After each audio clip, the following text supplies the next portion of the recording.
OCN Volume 25 Number 6, June 7, 2026. This podcast presents the audio versions of the articles and columns in this issue of OCN in the order they appeared in the paper.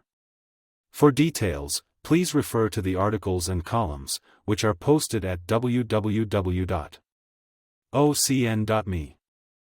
Remembering Jim McGuire. By Michael Weinfeld. To call Jim McGuire a collector would be an understatement. A collector might fill a curio cabinet with a few dozen figurines. McGuire, who died last month at age 96, filled 2 barns covering 8,400 square feet with antiques he'd collected since the 80s. They include a couple of tuberculosis quarantine huts, a school outhouse, a hearse, a creepy talking prospector, and a sign that says, "Good stuff." Various antique farm equipment is also sprinkled about his 25-acre property. He dubbed the barns McGuireville. He and Donna, his wife of 68 years who died in 2021, were the co-mayors. Asked in a 2019 interview which mayor made the decisions, McGuire told me, "Depends on if it's before supper or after." McGuire used to boast that McGuireville was crime-free thanks to the hangman's noose and a working guillotine that are prominently displayed. McGuire often teased about annexing the town of Monument into McGuireville, which he admitted made people a little upset. McGuire's passion for collecting didn't start when he was a boy. His mother died when he was 5 and McGuire was raised by an aunt and uncle on a farm in northern Illinois where he became familiar with the farm equipment he would eventually display on his land in Monument. Anyone driving east on 105 at Knollwood Road can spot some of the antiques. Donna was the collector initially. When they were first married, living in Syracuse, New York where he worked for the overhead door company, McGuire said there were antiques coming out of your ears out there. We'd go for a ride on a Sunday, and she'd go, "Oh, there's an antique shop," and I'd speed up. Over the years, I started to soften up. The first piece he bought was a 1901 wagon jack that was used to lift a wagon so the wheels could be greased. His collection now numbers in the thousands. How many items are there exactly? No one knows. There's no accurate list of what's in McGuireville. The Palmer Lake Historical Society spent 5 years cataloging the inventory, but that project ended in 2009. The piece of memorabilia he was most proud of is a money-changing gadget that he says was used in department stores in the 1800s. He explained that a store would usually have only one cashier, so when customers would make a purchase, they'd give their money to a clerk who'd put it in a cup and pull a cord that would shoot it up to the cashier, who'd catch the container, take out the money, and send any change back for the customer. A lot of the memorabilia came from Waverly, Iowa. He said the town would have sales of farm-related antiques twice a year. He and Donna bought stuff there 5 or 6 times.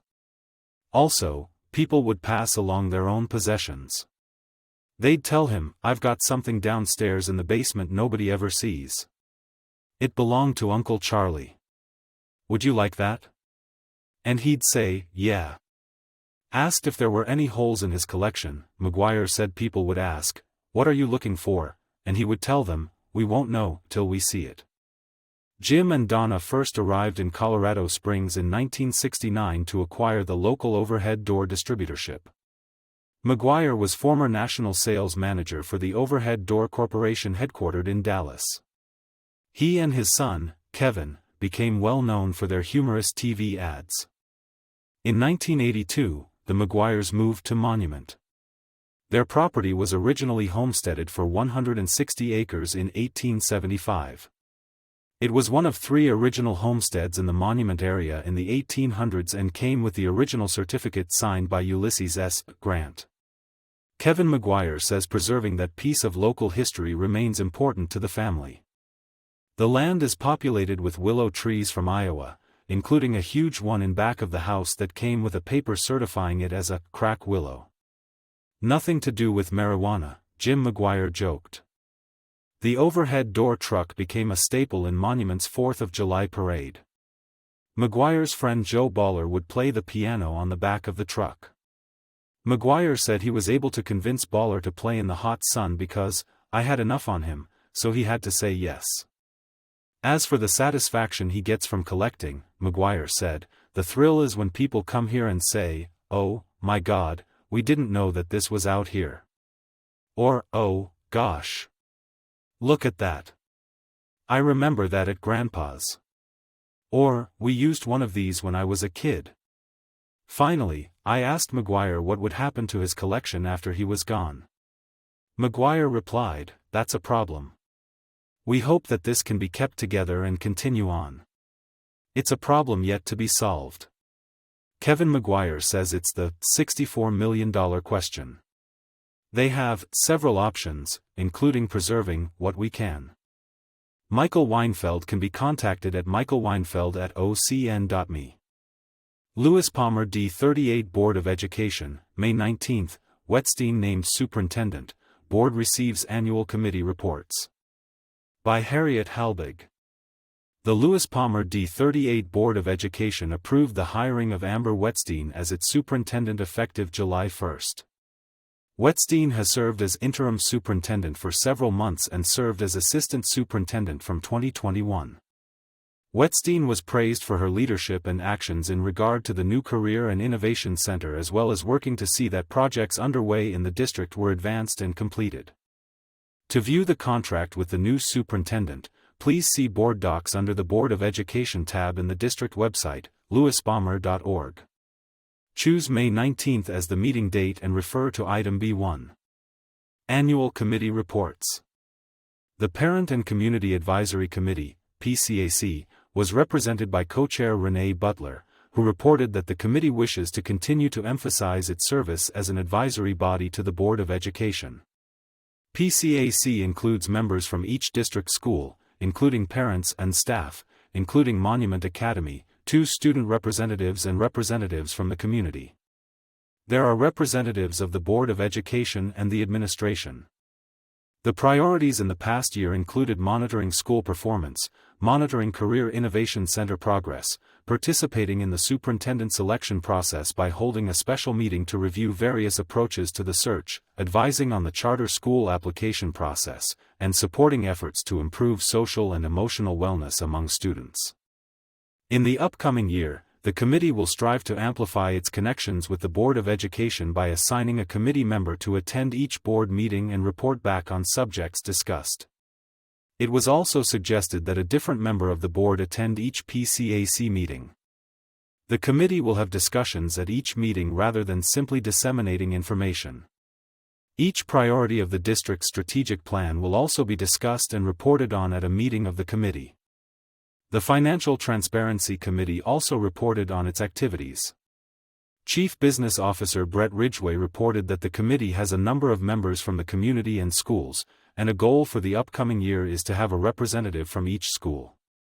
A number of the present members will be leaving the committee as their involvement with the district will come to an end.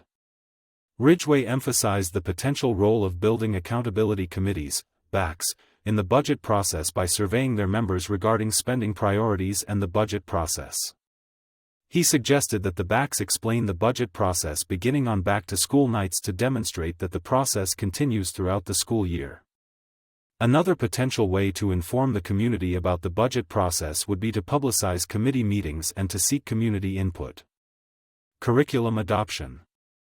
The board approved the purchase of SAVA's U.S. History Interactive Reconstruction to present as a high school history curriculum. This approval follows a process which solicited review from teachers and the community.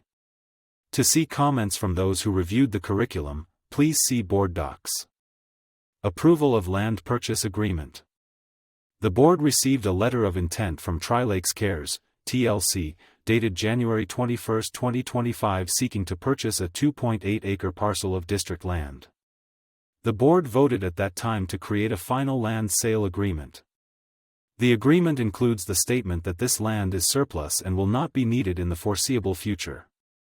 Surveying has been completed. One board member requested that the agreement include a statement that the district would have right of first refusal should TLC decide to sell at a later date. Ridgway said he would consult legal counsel about including such a statement. He also said the agreement includes a description of its use. The town of Monument still needs to subdivide that property formally. A vote on the sale will be held at a future meeting. Response to Monument Academy regarding purchase of Grace Best Education Center. The board received a letter of intent from Monument Academy dated March 31, 2025 to purchase Grace Best Education Center. The board voted at its January 21, 2025 meeting to recommend demolishing the building. Following discussion at its May 6 work session, the board voted to decline the offer from Monument Academy. This decision was also supported by the fact that the building was in poor condition and the land has worth to the district for possible intergenerational uses. With this in mind, the property was not declared to be surplus and of no use in the foreseeable future and therefore not for sale. Recognitions. The Barbotics team was recognized for its performance in competitions this year. Coaches Matt Middleton and Eric Van Den Hoek explained that the program has been in existence since 2011 and is international in scope. This year, the team attended national and international competitions. At the international competition, the team placed 14th of 75 teams competing. At the regional competition in Oklahoma City, the team placed 81st of 3,190 teams. The coaches said that the team currently has 29 members, from grades 9 to 12, of whom several were to graduate the next day. Palmer Ridge High School DECA, Distributive Education Clubs of America, members were awarded gold certification for the D38 enterprise at this year's International Career Development Conference in Orlando, Florida. D38 Enterprise occupies a building which has formerly been a preschool in the D38 administrative campus. The enterprise performs such functions as printing T-shirts and hats, large format banners and stickers, and binding and embroidery services. The enterprise earned $70,000 this year, all of which stays in the district. Advisor Brady Hansen, Palmer Ridge business/marketing teacher, said the award is for school-based enterprises which are entirely student-run. The certification recognizes outstanding achievement by school-based enterprises and motivates them to strive for excellence and growth. The 3 levels of certification are bronze, silver, and gold. D38 Enterprise received gold certification. Hansen displayed the award plaque, pointing out that it had spaces for 4 more awards. Lewis Palmer Middle School teacher Amy Robinson was recognized by the Air and Space Force Association as Teacher of the Year locally and at the state level. She now qualifies to compete at the national level. Robinson has increased course offerings from 7th grade to include 8th grade in the areas of science, technology, engineering, and math. Retiring Lewis Palmer principal Bridget O'Connor was recognized for her contributions to the district. O'Connor attended D38 schools from kindergarten through high school. Former board member Teresa Phillips praised O'Connor for emphasizing connections. She greeted students by name, led district efforts in emphasizing social and emotional wellness, and promoted a culture of unity. O'Connor thanked the board for the ability to have the freedom to innovate, and thanked her teachers and coaches for their efforts and support. Priority 1: Safe and Healthy Schools. Director of Student Services Rick Frampton and Director of Security Dennis Coates reported on Priority 1 of the district's strategic plan. The report included results of recent student and community surveys asking whether students felt safe at school and whether there was someone at school with whom they could discuss their problems. From the parent perspective, the survey asked whether parents feel their children are safe at school. The goal is to improve scores in these areas by 3 percentile by 2027. Coates reported on discipline issues such as the plan to regulate cell phone use in class. He also said that a goal is to reduce the number of office and bus referrals for misbehavior by 5 percentage points. One behavioral problem to recognize is vaping or smoking in schools. There is a program known as Vape to Educate which can reduce the length of suspension for students referred for this behavior. Coates presented statistics regarding suspensions and expulsions in the district. To view the PowerPoint of this presentation, please see Board Docs for May 19, Agenda Item D2. The Lewis Palmer D38 Board of Education meets at 6 p.m. on the third Monday of each month at the district's Learning Center, 146 North Jefferson Street. The next meeting is on June 16. For information, contact VWOOD@lewispalmer.org. Harriet Halbig may be reached at harriethalbig@ocn.me. Monument Town Council, May 5 and 19, Van den Hoek sworn in as Town Manager. By Chris Jub. After months of consideration, the Monument Town Council finalized the selection of a new town manager on May 19. Madeline Van den Hoek was unanimously appointed as the official town manager. Van den Hoek had been serving as interim town manager since June 2024 following the removal of the previous town manager Mike Foreman. Council members emphasized the difficulty of the decision due to the high qualifications of two candidates. King noted that both candidates met qualifications and expressed hope that the candidate not selected, unnamed during the council discussion, but known to be Deputy Town Clerk Sylvia Simpson, would remain involved with the town. Councilmember Laura Cronick highlighted the significance of how candidates described their educational applications during interviews, ultimately recommending Van den Hoek. Abbott acknowledged the challenging nature of the decision-making process but underscored Van den Hoek's alignment with required skill sets and experience. Councilmember Kenneth Kimple commended both applicants for their openness and clear vision demonstrated during interviews, affirming Van den Hoek's alignment with the town's best interests. Councilmember Marco Fiorito also expressed appreciation for the candidates' efforts and preparation during the process. The motion to appoint Van den Hoek passed with a unanimous vote of 6-0 and she was officially sworn in. Budget concerns. Note: the budget presentation made by Finance Director Jennifer Phillips was not recorded on the town's YouTube channel due to technical issues. The online video resumed during the council's discussion following the presentation. The summary of the budget presentation from the slides is as follows. The town maintains various dedicated funds such as the General Fund, Capital Projects Fund, Water Fund, Police Fund, and Community Development Fund. Adjustments were made to correct $1.5 million in duplicate postings due to system changes. General Fund projected revenue increased to $14.6 million, with major sources including sales and property taxes, fees, fines, and investment earnings. Significant amendments include adding a legally obligated sales tax revenue, $2.6 million, transferring back a $400,000 subsidy from 2024, and including a $200,000 grant for a comprehensive plan study.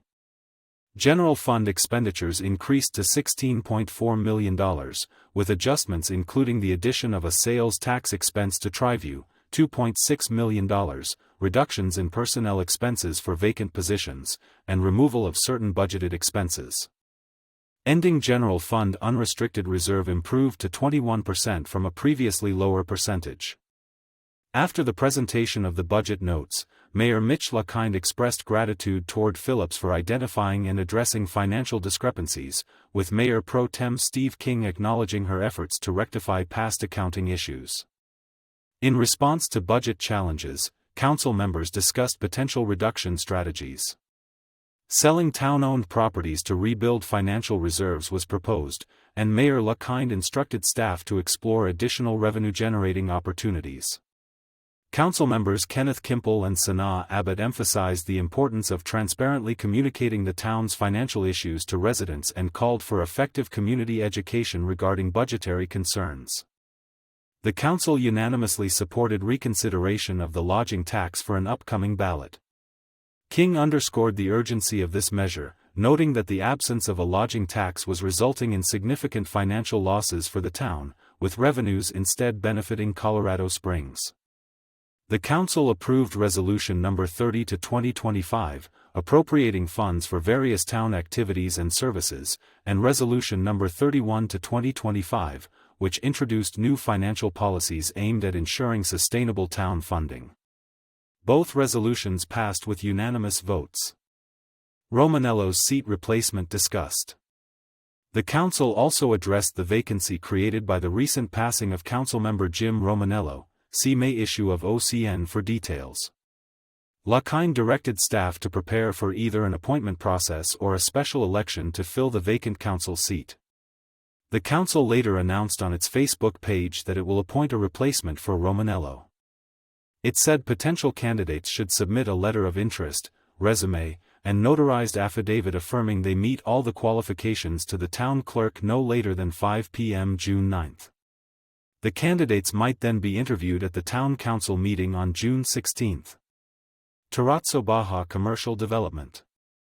Resolution number 28/2025 approved the final plat for the Terrazzo Baja Commercial Development, subdividing 9 individual lots for sale and future development and dedicating public rights-of-way for Terrazzo Drive Extension and Baja Drive Addition. This action aligns with the previously approved Santa Fe Park Preliminary Planned Unit Development. Due to the technical difficulties previously mentioned, discussion and final voting results on this resolution were not recorded, a voting result that left King the sole dissenter. He later clarified his dissent during the May 17 regular meeting. King opposed creating larger lots from previously smaller sizes, expressing concern that larger lots could attract warehouse applications, which he argued would not generate sufficient sales tax or property tax revenue. King emphasized the importance of maintaining smaller lot sizes, allowing potential buyers to request combining lots from the council on a case-by-case basis, preserving town control over lot sizes created just a few years prior. Strategic Plan Update. A representative of JTRYLCH Strategy and Consulting LLC gave an update of the new strategic plan of the town. The plan emphasizes simplicity, clear focus, and accountability. It identifies 4 equally important strategic priorities. 1. Ensure long-term financial health and sustainability, focused on efficient services, resilient financial planning, and strategic investments. 2. Strengthen community engagement, aimed at improving communication, collaboration, and partnership within the community and neighboring areas. 3. Enable responsible community development, establish clear processes to foster responsible growth and sustainable development. 4. Reinforce a positive work culture, sustain a professional environment that attracts talented staff and promotes excellent community services. Following the presentation, the Town Council unanimously passed Resolution number 34/2025 in a 5-0 vote. Town lawyer position discussed. Van den Hoek sought direction from the board regarding the potential hiring of a permanent town lawyer. Councilmember Laura Cronick emphasized that hiring a staff attorney would be fiscally responsible, noting that current town attorney Bob Cole would still handle larger matters. King inquired about typical tasks for the role, and Van den Hoek explained that routine contract reviews and code details could be handled more economically by an in-house attorney. Kimple questioned potential savings, to which Van den Hoek responded that $100,000 to $200,000 annually might be saved. LaKine directed Van den Hoek to draft a job posting and present it for council review at a later date. The Monument Town Council usually meets at 6:30 p.m. on the first and third Mondays of each month at Monument Town Hall, 645 Beacon Light Road. The next meetings are scheduled for Monday, June 2nd and 16th. For more information, call 719-884-8014 or visit www.townofmonument.org. To view upcoming agendas, complete board packets, or download audio recordings of past meetings, visit http://monumentonco.minutesondemand.com and click on Town Council. Chris Jub can be reached at chrisjub@ocn.me. Discover new ways to engage with our community. By John Heiser, Publisher, OCN. At our community news, OCN, we are thrilled to introduce new ways to help you connect better with our vibrant Tri-Lakes community. Interactive website features. Our website lets you post questions and comments on articles, columns, and podcasts. Share your thoughts. Join the conversation. Enjoy 2 audio options for news articles, quick AI-generated highlights, 1 to 2 minutes, or full verbatim readings with highlighted paragraphs you can skip to instantly. Explore now at www.ocn.me. The 2 monthly audio podcasts we announced last month now offer video versions with large animated subtitles readable on cell phones. One presents highlights from all of the major news articles and the other reads the complete articles.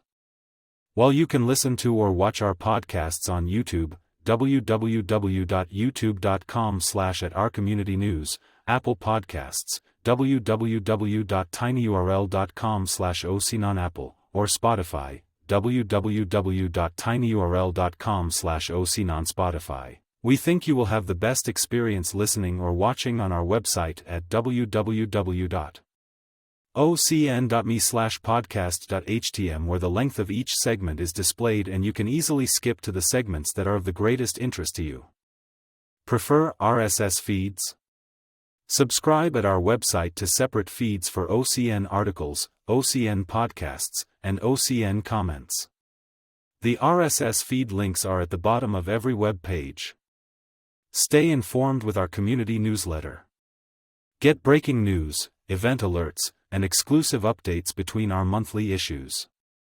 Sign up for our free email or text message newsletter at www.ocn.me/newslettersignup.htm. Watch local events on YouTube. Relive holiday parades, talent show performances, and more on our YouTube channel. Check out our playlists at www.youtube.com/@ourcommunitynews and subscribe today. Have comments? You can reach me at johnheiser@ocn.me or post a comment on this article at www.ocn.me. Monument Academy School Board, May 8, 9 and 29, Board adjusts budget for low enrollment, anticipates tax credit revenue. By Jackie Burr-Hans. The Monument Academy, MA, School Board met on May 8 to review the 2025-26 budget, advisory committee recommendations, curriculum, and policies. The board held a special meeting on May 9 to approve its adjusted budget and hear about its Employee Retention Tax Credit, ERTC, claim and hold an executive session. Budget. At the May 8 meeting, Finance Director Laura Poland presented the proposed 2025-26 budget, based on the Colorado Department of Education's confirmation that the School Finance Act set per pupil revenue, PPR, at $11,080. The budget assumed a projected enrollment of 1,090.12 full-time equivalent, FTE, students. Poland reported that general fund revenues increased by $156,000 due to donations and fundraising, while expenses dropped by $1.4 million following completion of dirt lot and modular purchases. The budget allocates $13 million in local, state, and federal funds, balancing expenses across schools, programs, and object codes. By campus, West Campus shows $178,000 in income. The middle school reports a $183,000 loss due to a large student bubble moving through, and the high school shows $4,798 in income. At the May 29 meeting, Poland presented an adjusted budget, lowering projected enrollment to 1,075 FTE, reflecting 2 fewer students in homeschool enrichment, 2 additional middle school students, and 15 fewer high school students. The high school donation budget was increased to offset PPR, instructional fees, and mill levy override share decreases. She said current full-time equivalent FTE stands at 1,052, with additional enrollment needed to meet projections, 20 more students for the high performance program, 8.5, 17 students, for homeschool enrichment, and preschool tuition revenue of $25,000 to balance its budget. Elementary and middle school enrollment exceed projections by 5 students each, while high school is under by 4. Interim Chief Financial Officer Glenn Gustafson said this year's budget was tight with the decline in enrollment. He said he knew the board would have liked to give bigger compensation increases and that there were other tight spots in the budget, but he was hopeful that the enrollment would come in as projected. With other things in the hopper, he thinks the budget will work out, and he noted that this adopted budget can be modified in December or January after the final enrollment counts.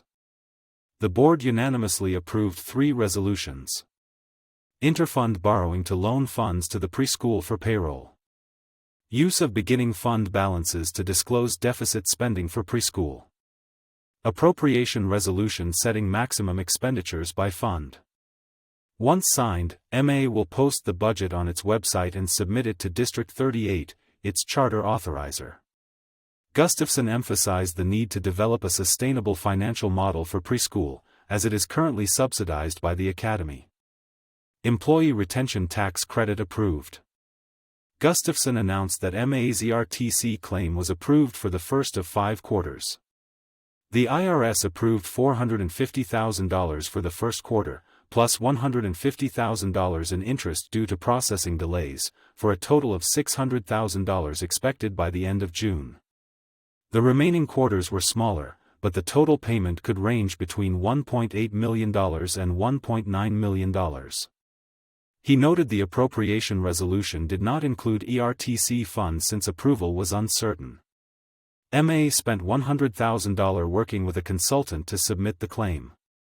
He suggested the board prepare for a supplemental appropriation in an upcoming meeting, work session, or retreat. For short-term management, he recommended placing the funds in a segregated account at Colatrust, an investment fund for government entities, to earn interest. Long-term, the board will determine potential uses, such as adding gravel to the West Campus dirt parking lot, increasing staff bonuses, or supporting capital construction efforts. He urged prudence, emphasizing the funds are a one-time resource. Gustafson stressed that next year will be a critical time for MA as it prepares to refinance its bonds by June 2026. He noted the current unfavorable interest rates and uncertainty about future improvements. He plans to work with Poland to draft a supplemental budget amendment for the fall. Curriculum. Executive Director Colin Vinchattel introduced 2 new curriculum proposals for Colorado history and high school leadership. For history, he directed the board to documents outlining the course structure, its alignment with state academic standards, and a recommendation from the East Campus Curriculum Committee. A high school teacher proposed the 2 new courses. The Colorado History course will be available at the West Campus Library for parental review over the next 3 weeks before returning to the board for a vote. Vinchattel noted that the high school leadership course will follow a similar review process. While it lacks a specific textbook, a teacher developed a collegiate-level syllabus as a foundation for an emerging leadership program. He said information will be shared through the board Simbly platform, where stakeholders can submit feedback via an online form. Policies. The board reviewed and unanimously approved the following policies. 1501 HS High School Dress Code, updated from a previous proposal after feedback from parents and students. It will be renamed later when other dress code policies are updated. AEP Educational Philosophy, a statement of philosophy as noted in previous discussions. The board held the first reading of AEMA penmanship policy emphasizing MA's cursive-first approach. MA's approved board policies can be found at http://bit.ly/maboardocs. Highlights. Board meeting highlights include: Spotlight, board member Craig Carl recognized the Process Champions team, announcing Monument Academy Middle School as a national showcase school for the Capturing Kids' Hearts, CKH, program. Team members include Thomas Herndon, Lisa Rich, Jesse Davis, and Angela Duca. Executive Director, Vinchattel celebrated the CKH recognition, student capstone presentations on truth and beauty, the high school information night, and the 4th grade visit to the Colorado History Museum. Finance, Poland reported on March financials noting all 3 schools had positive income and MA remains on track to meet bond requirements. SAAC East, board member Jalinda Digert shared that the Student Accountability and Advisory Committee, SAAC, for East Campus submitted recommendations after reviewing survey results. Priorities include hiring, training, and mentoring staff, improving communication, encouraging consistent Canvas use, directing funds toward infrastructure, and expanding academic offerings. Operational audit, Vinchattel reviewed completed goals and outlined remaining objectives.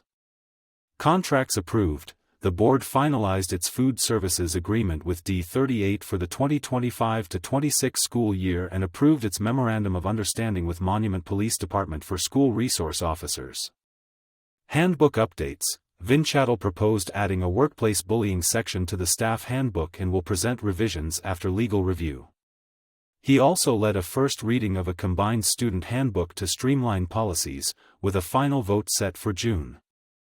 Campus expansion. The board unanimously approved an owner's representation agreement with Wember Owners Representation as MA prepares for Phase 2 additions at East Campus. Board planning. Members will complete a self-assessment survey ahead of their July retreat, following operational audit recommendations. Executive session. The board closed its May 29 meeting with a session to receive legal advice on HP 25-1312, protecting transgender individual rights, and potential policy decisions regarding girls' sports. The MA School Board meets at 6:30 p.m. on the second Thursday of each month. The next regular board meeting will be on Thursday, June 12, at 6:30 p.m. at the East Campus. The agenda and packet are available at bit.ly/maboardocs. Jackie Burr-Hans can be reached at jackieburhans@ocn.me. D38 Parent and Community Advisory Committee, May 13, Budget Priorities, 2025-26 Committee Goals Discussed. By Harriet Halbig. The Lewis Palmer D38 Parent and Community Advisory Committee, PCAC, held a special meeting on May 13 to discuss budget matters. The meeting was needed because information on the School Finance Act for the 2025-26 school year, which was unavailable at the time of the April meeting, had been received. Chief Business Officer Brett Ridgway reported on the most recent information from state sources.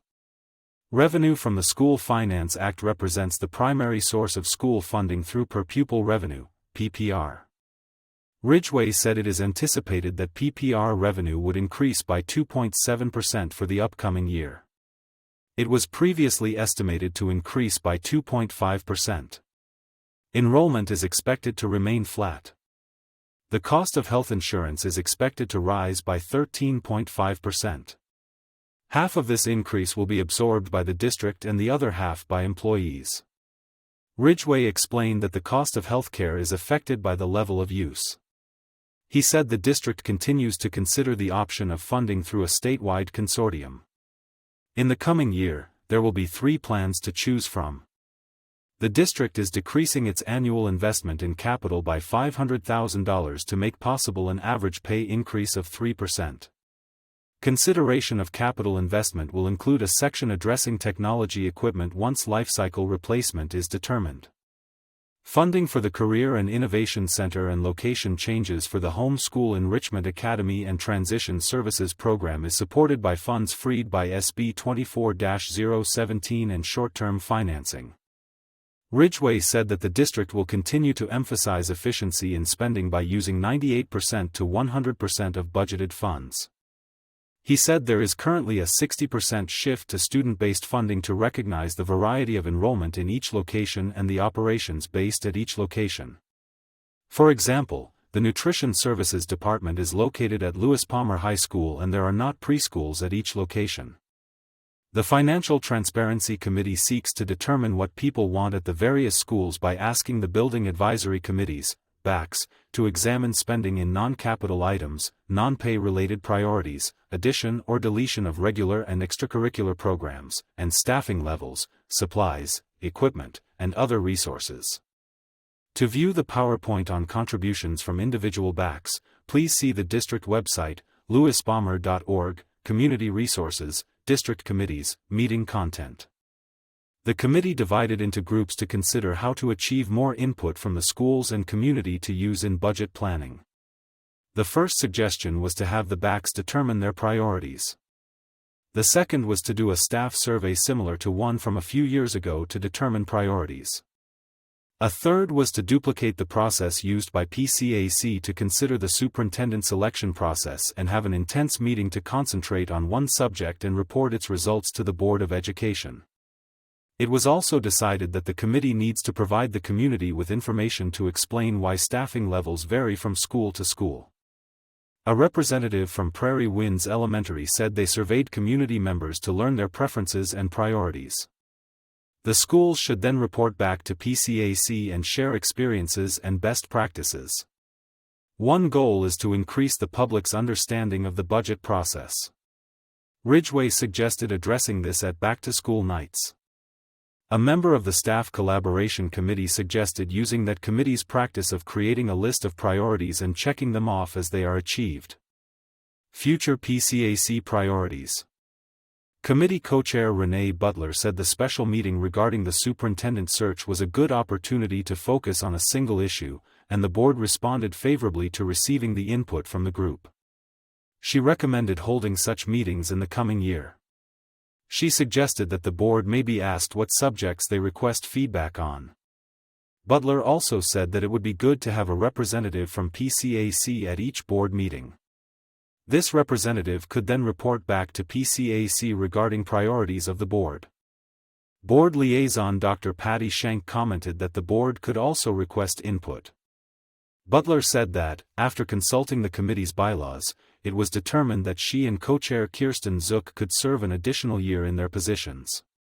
The committee voted to approve their willingness to continue. Butler then announced that there will be 2 vacancies on the Board of Education in November and that several people are planning to leave the Financial Transparency Committee as their involvement in the schools is coming to an end. PCAC may be instrumental in seeking volunteers for these vacancies. The Lewis Palmer D38 Parent and Community Advisory Committee meets 6 times per year. This was the final meeting of the 2024-25 school year. Harriet Halbig may be reached at harriethalby@ocn.me. Monument Planning Commission, May 14. Commission recommends approval of 30-acre commercial development.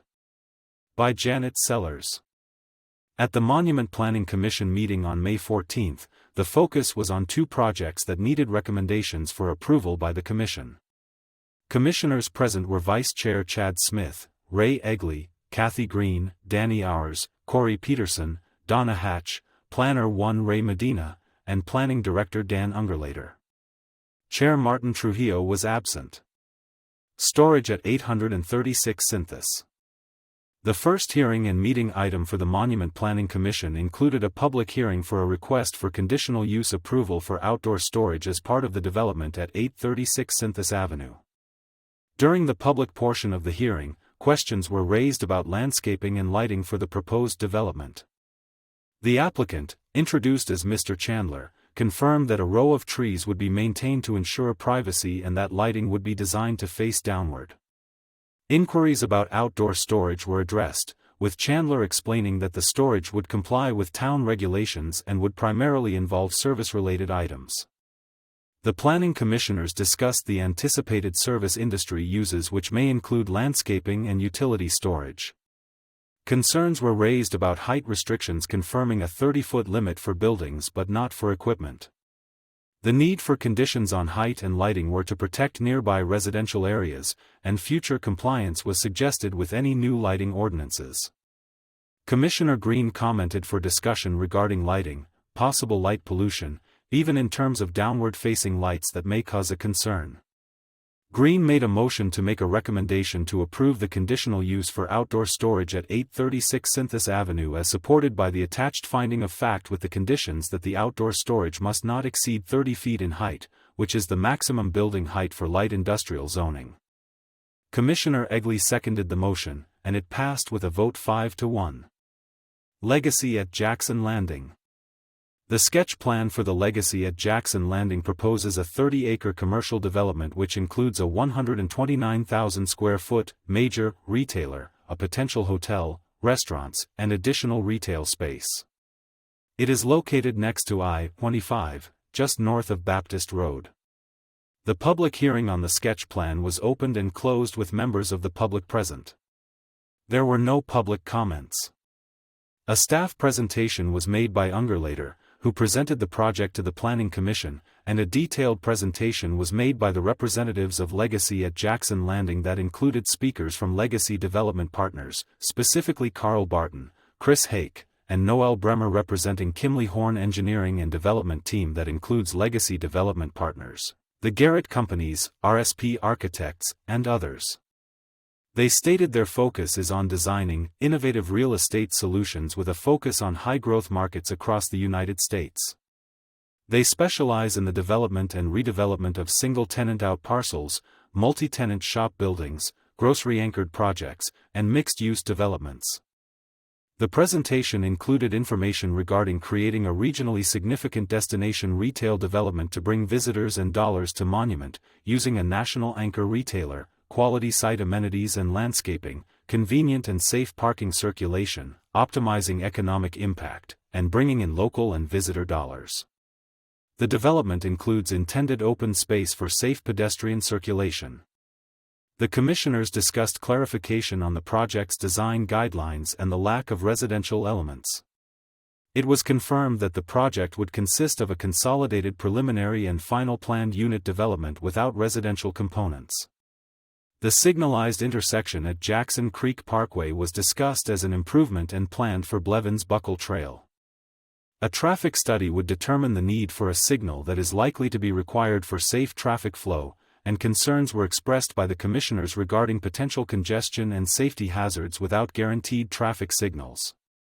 Developers for this project discussed with the commissioners the importance of multiple access points for the new development, emphasizing the commitment of a major anchor tenant that will drive interest from other businesses.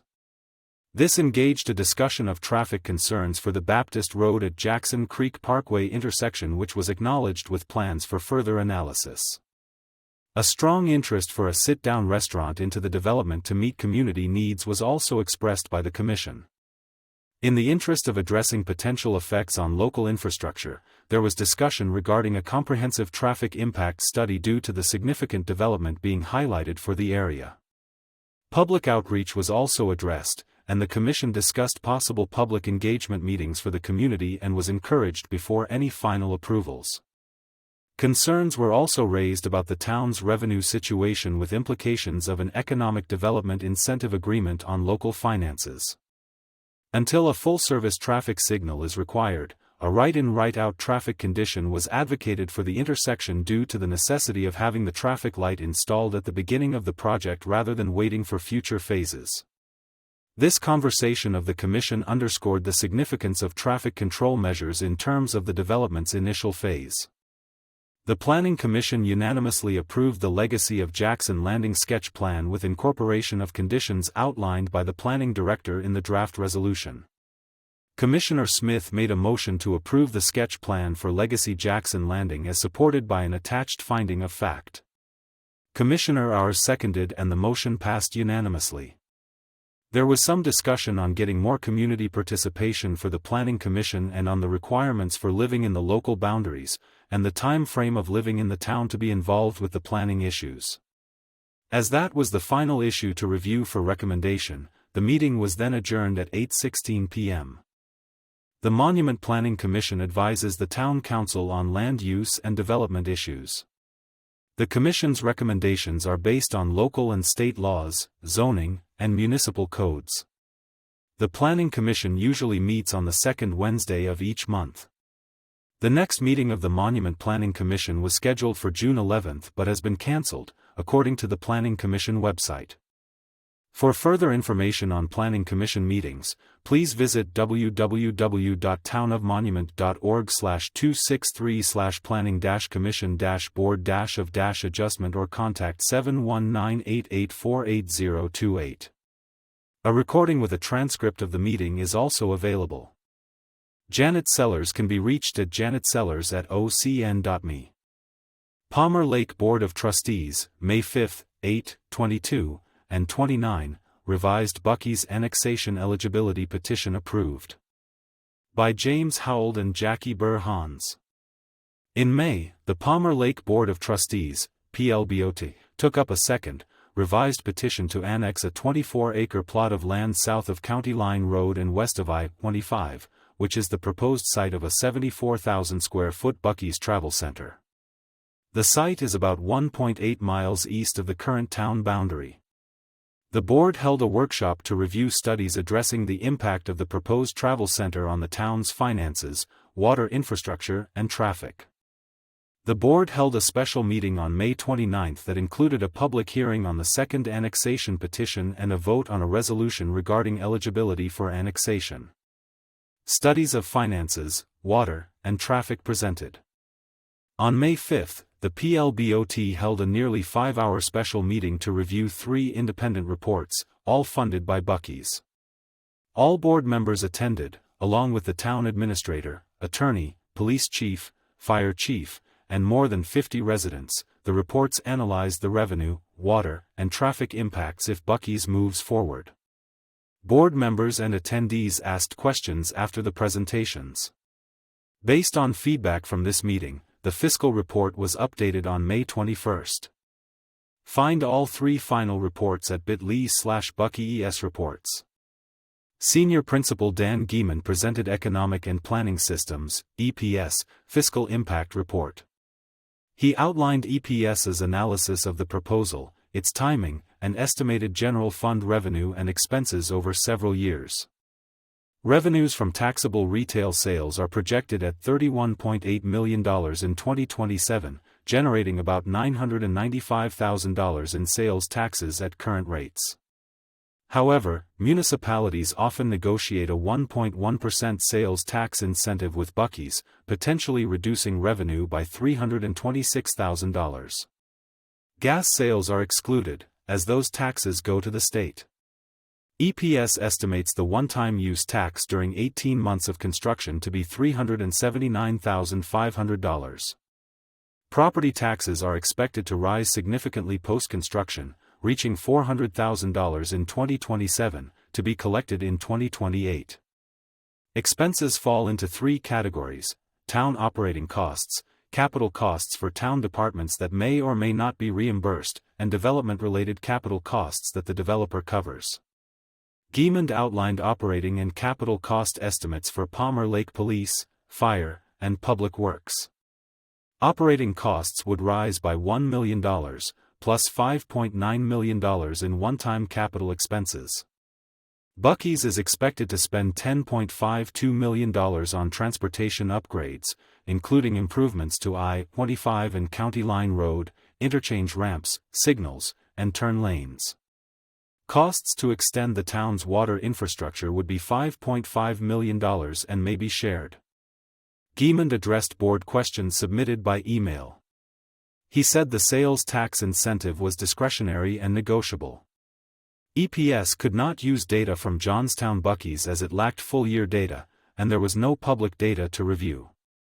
The board asked why Buc-ee's would cover only 25% of water upgrades. Gieman cited a GMS water report estimating Buc-ee's annual usage at 1.19 million gallons per year, compared to total town consumption. Fire department staffing estimates, he said, came from the fire chief John Vincent. Havener questioned why the report showed the town covering costs the developer should pay, calling some expenses inflated and revenue estimates conservative. She emphasized that development typically funds itself, per the Palmer Lake Master Plan. Other board members asked about general fund expenditures, fire department estimates, and whether increases accounted for annexing properties along County Line Road. Public comments covered assumptions, actual costs, Buc-ee's financial responsibility, and whether Monument Fire Department could continue servicing the property. Gieman said the report outlined assumptions and distinguished between pre-existing needs and Buc-ee's impact. He noted EPS estimated costs, but did not address financing. GMS Incorporated, an engineering firm that has advised Palmer Lake regarding water infrastructure, presented the second report. Senior engineer and project manager Mark Morton summarized findings on Buc-ee's increased water demands and necessary improvements. He said the report also accounts for long-term population growth and existing deficiencies. GMS listed $10.4 million in needed improvements, including a waterline extension costing $5.6 million and facility upgrades for $4.8 million. The board questioned recycling gray water versus reclaiming water, the number and locations of wells, xeriscaping, and whether Buc-ee's could proceed without annexing into Palmer Lake.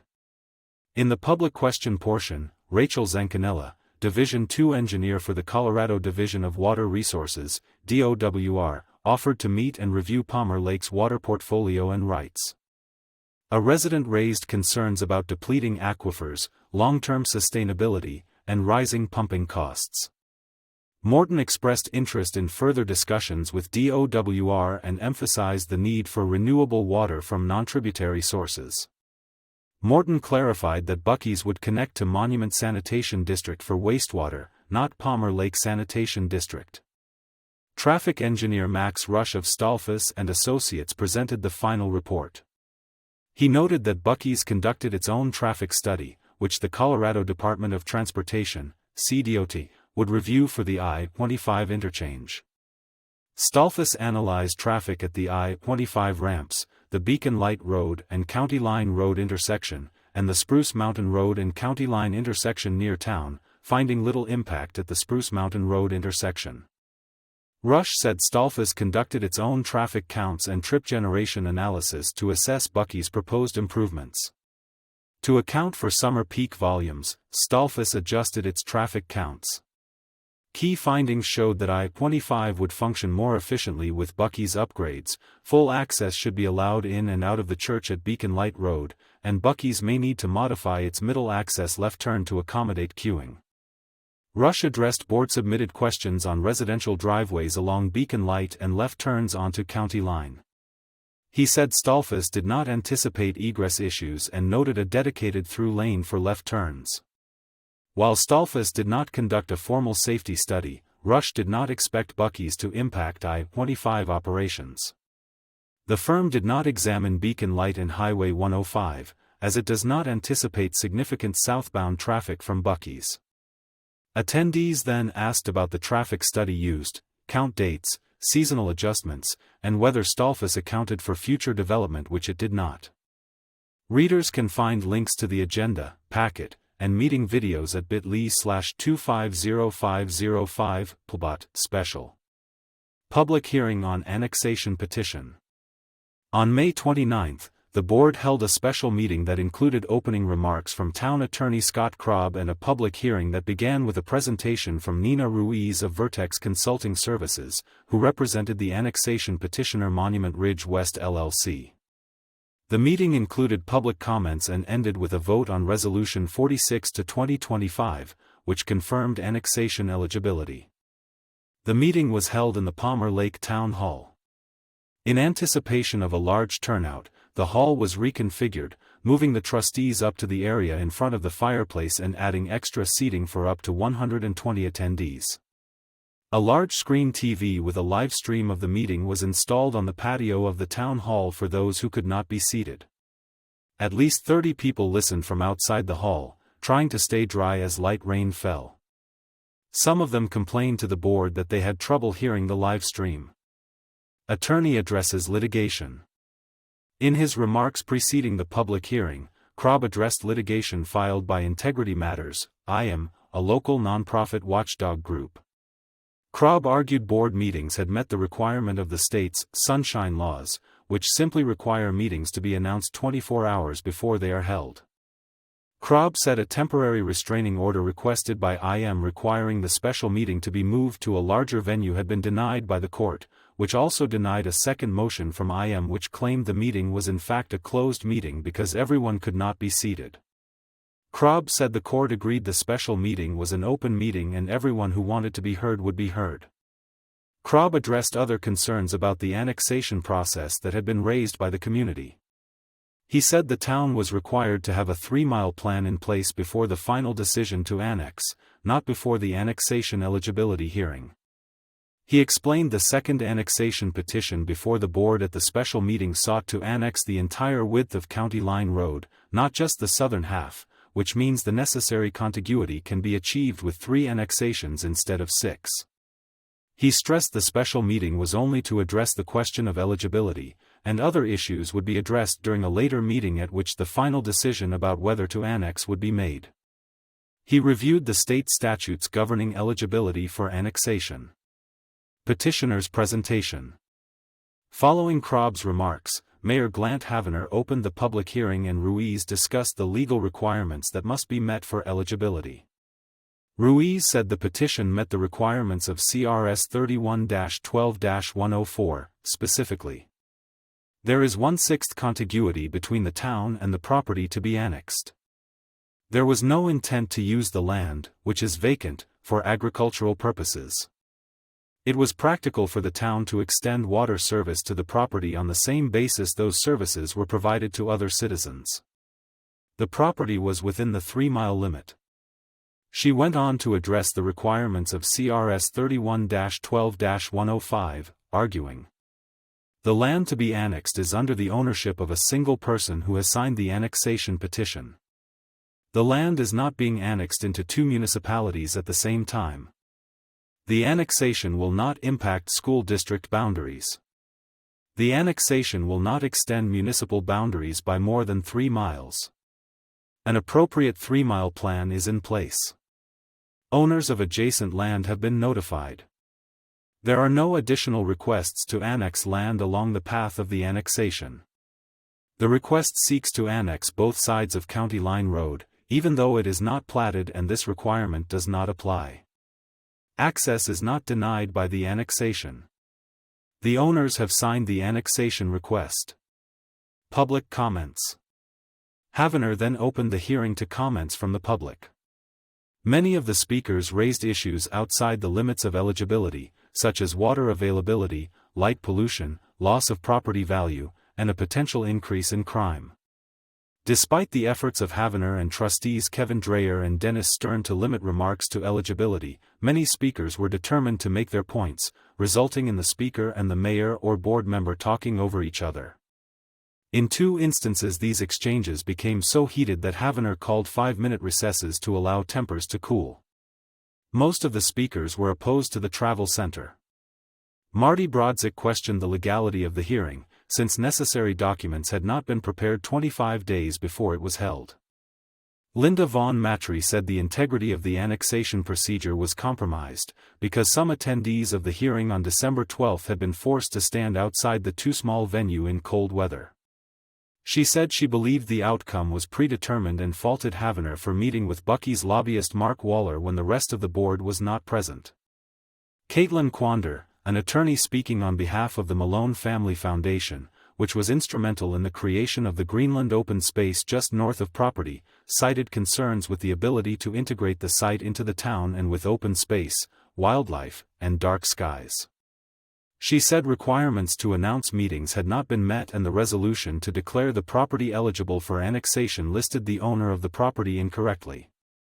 The Malone Family Foundation had spent more than $90 million on the open space, she said, and is prepared to do what is necessary to protect it. Kat Gale, chief legal counsel of Integrity Matters, argued the hearing needed to abide by open meetings laws and questioned whether a real community of interest could exist between the town and the travel center. Darren Fike asked how the property could be eligible for annexation if the travel center would violate the town's ordinances regarding light pollution. Roy Martinez argued the notices to adjacent landowners were premature and therefore invalid.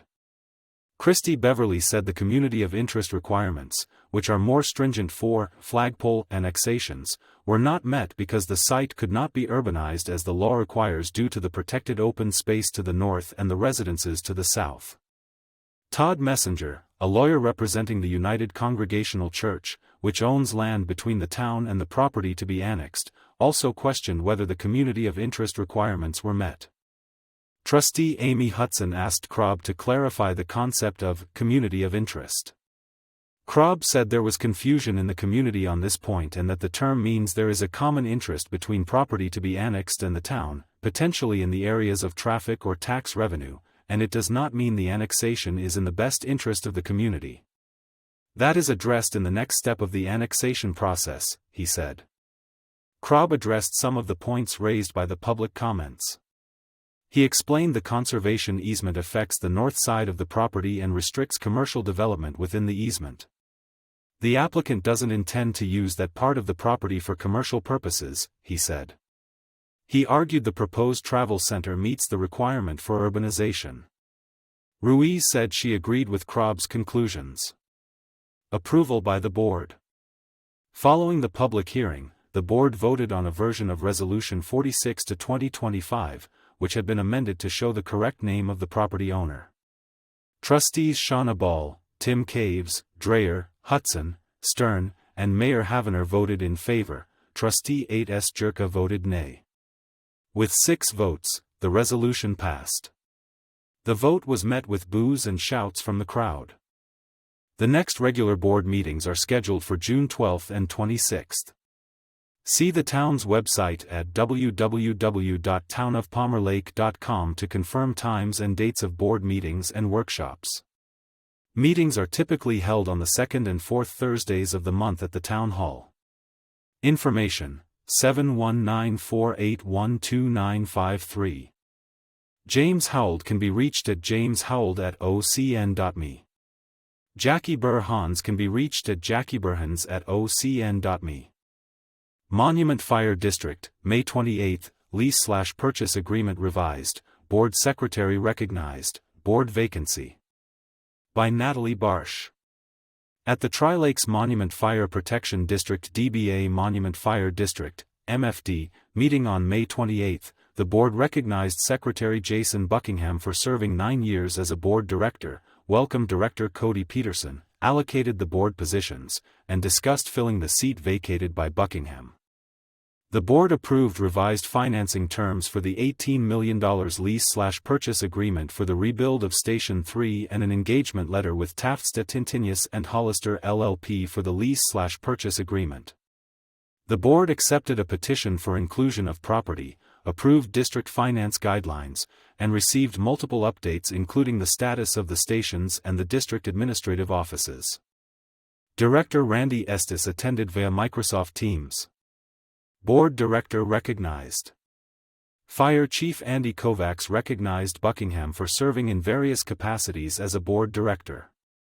Buckingham moved out of the district's area of coverage in May and is no longer eligible to serve as a director. He thanked Buckingham for supporting the district, and he presented a commemorative plaque in recognition of his service to the district. Battalion Chief Micah Coyle presented Buckingham with a commemorative firefighter statue on behalf of the local 4319 International Firefighters Association members. He thanked Buckingham for his years of service and contributions to the district and said it is through dedicated board directors like Buckingham that the district has become a different organization over the past 9 years. Buckingham said the district has changed quite a bit since first joining the board and that the administration team has done a fabulous job turning the organization around. The last few years have been exciting with all the changes made, he said, with new stations and remodels, and he thanked the board and staff. Board positions assigned. Kovacs welcomed Director Cody Peterson, a battalion chief at Hudson Fire Protection District. Peterson is filling the seat vacated by former President Mike Smaldino, and he requested the board assign the director positions. The board unanimously approved the following board positions: President Mark Gunderman, Vice President John Hildebrandt, Treasurer Tom Kelly, Secretary Dwayne Garrett. Board vacancy. Kovacs said the district has 4 residents known to the district with an interest in serving the remaining 2 years of Buckingham's term. The board should consider letters of interest from the interested residents and interview the candidates before the next board meeting to allow the vacant seat to be filled within the allotted 60 days, said Kovacs. In response to this reporter's suggestion to consider a director that resides within the town limits, Hildebrandt said, the board had entertained looking at different geographical areas when the districts came together with the merger. Kovacs said the district does not currently elect directors via geographical areas, but it could be considered during this process. The board unanimously approved of the 4 interested residents submitting letters of interest to Kovacs before board review. Note: the board is made up of 3 directors from the former Donald Westcott Fire Protection District, and the remainder reside in unincorporated El Paso County. Station 3 revised financing terms. Background: the board approved financing with Flagstar for the rebuild of Station 3 on April 23, with a lease/purchase agreement for $18 million at a fixed interest rate of 4.4%. The total cost to rebuild Station 3 is expected to be about $20.249 million, with $3 million already allocated in the 2025 budget. See https://wp. ocn.me/v25n5mfd/. Bond counsel Tim David said that because Flagstar will not be earning any income from the escrow funds, it is required to increase its interest rate by 10 basis points. This changes the approved 4.40% to 4.50%. The prior annual payment would have been almost $1.372 million, but will increase by $11,969, for an annual payment of almost $1.384 million. Flagstar has waived the $10,000 fee and is unable to hold the escrow account. He suggested the board decide on one of three presented escrow account choices. In a roll call vote, the board unanimously approved the revision to the Station 3 financing terms, and approved Colatrust as the escrow account holder. The board also unanimously approved an engagement letter with Tafsta Tintinius and Hollister LLP for the lease/purchase agreement. Financial update. Treasurer Tom Kelly said all revenue streams look good as the district is at 33.3% of the total budget year to date as of April 30th. Impact fees are lagging, but that will come along, he said. The combined overall revenue received year to date was about $9.330 million, or about 38.5% of the 2025 income projected annual revenue set at about $24.2 million. Overall expenses year to date were about $5.952 million, and about 31.7% of the projected expense budget set at about $18.7 million. The district had about $20.392 million in total checking/savings, with about $14.721 million in the General Operations Fund, said Kelly. The board unanimously accepted the financial report as presented. Accreditation process. Kovacs said, the peer team site visit from the Center for Public Safety Excellence for the accreditation program had gone well. The team are unpaid but compensated for travel, lodging, and food by the district. Accolades to Battalion Chief Scott Ridings for working diligently to prepare the district for the accreditation process. The team appreciated the district's honesty, transparency, and hospitality, and made 14 recommendations to initiate before the district answers the Commission's questions in August. The district will have 5 years to complete the recommendations. Gunderman said, the peer team indicated 14 recommendations, that is nothing compared to other districts seeking accreditation. Kudos to the staff and Ridings for their hard work. District Finance Guidelines. Kovacs requested the board approve the District Finance Guidelines, and thanked Director of Administration Jennifer Martin for developing basic written guidelines for future staff to follow and in support of the district seeking accreditation. The accreditation program encouraged the district to create documents to explain district practices within each department, said Kovacs. The board unanimously approved the district's finance guidelines. Community Wildfire Protection Plan. Division Chief of Community Risk Jonathan Bradley said the district's Community Wildfire Protection Plan document was under final draft review by the Colorado State Forest Service and El Paso County Sheriff's Office. The document describes the district, outlines risk assessment pertaining to wildland fires, shows how the district prioritizes mitigation projects and protects roadways ingress/egress, vegetation management, evacuation plans, and how the district works with governmental and non-governmental agencies. The document will help the district stay on task and prioritize, and allows access to grant money. The final draft will be used in planning for the 2026 budget, he said. El Paso County Hazardous Materials Unit. Division Chief of Administration Jamie Bumgarner said that during the now complete accreditation program, the district was required to identify the potential hazards within the district area of responsibility such as I-25, the Burlington Northern Santa Fe Railway, and the Air Force Academy. The district has a partnership with the El Paso County Hazmat Team, and they requested the district host a team truck, already striped for the district, maintained by the county. The district staff are trained to respond to hazmat situations as certified hazmat operators, he said. Station/construction updates. Bumgarner gave the following updates and said, the district is on track to break ground for the Station 3 rebuild and is still projecting site prep and earth moving to begin in September/October. The construction phase is expected to take 12 months, for a late 2026 completion.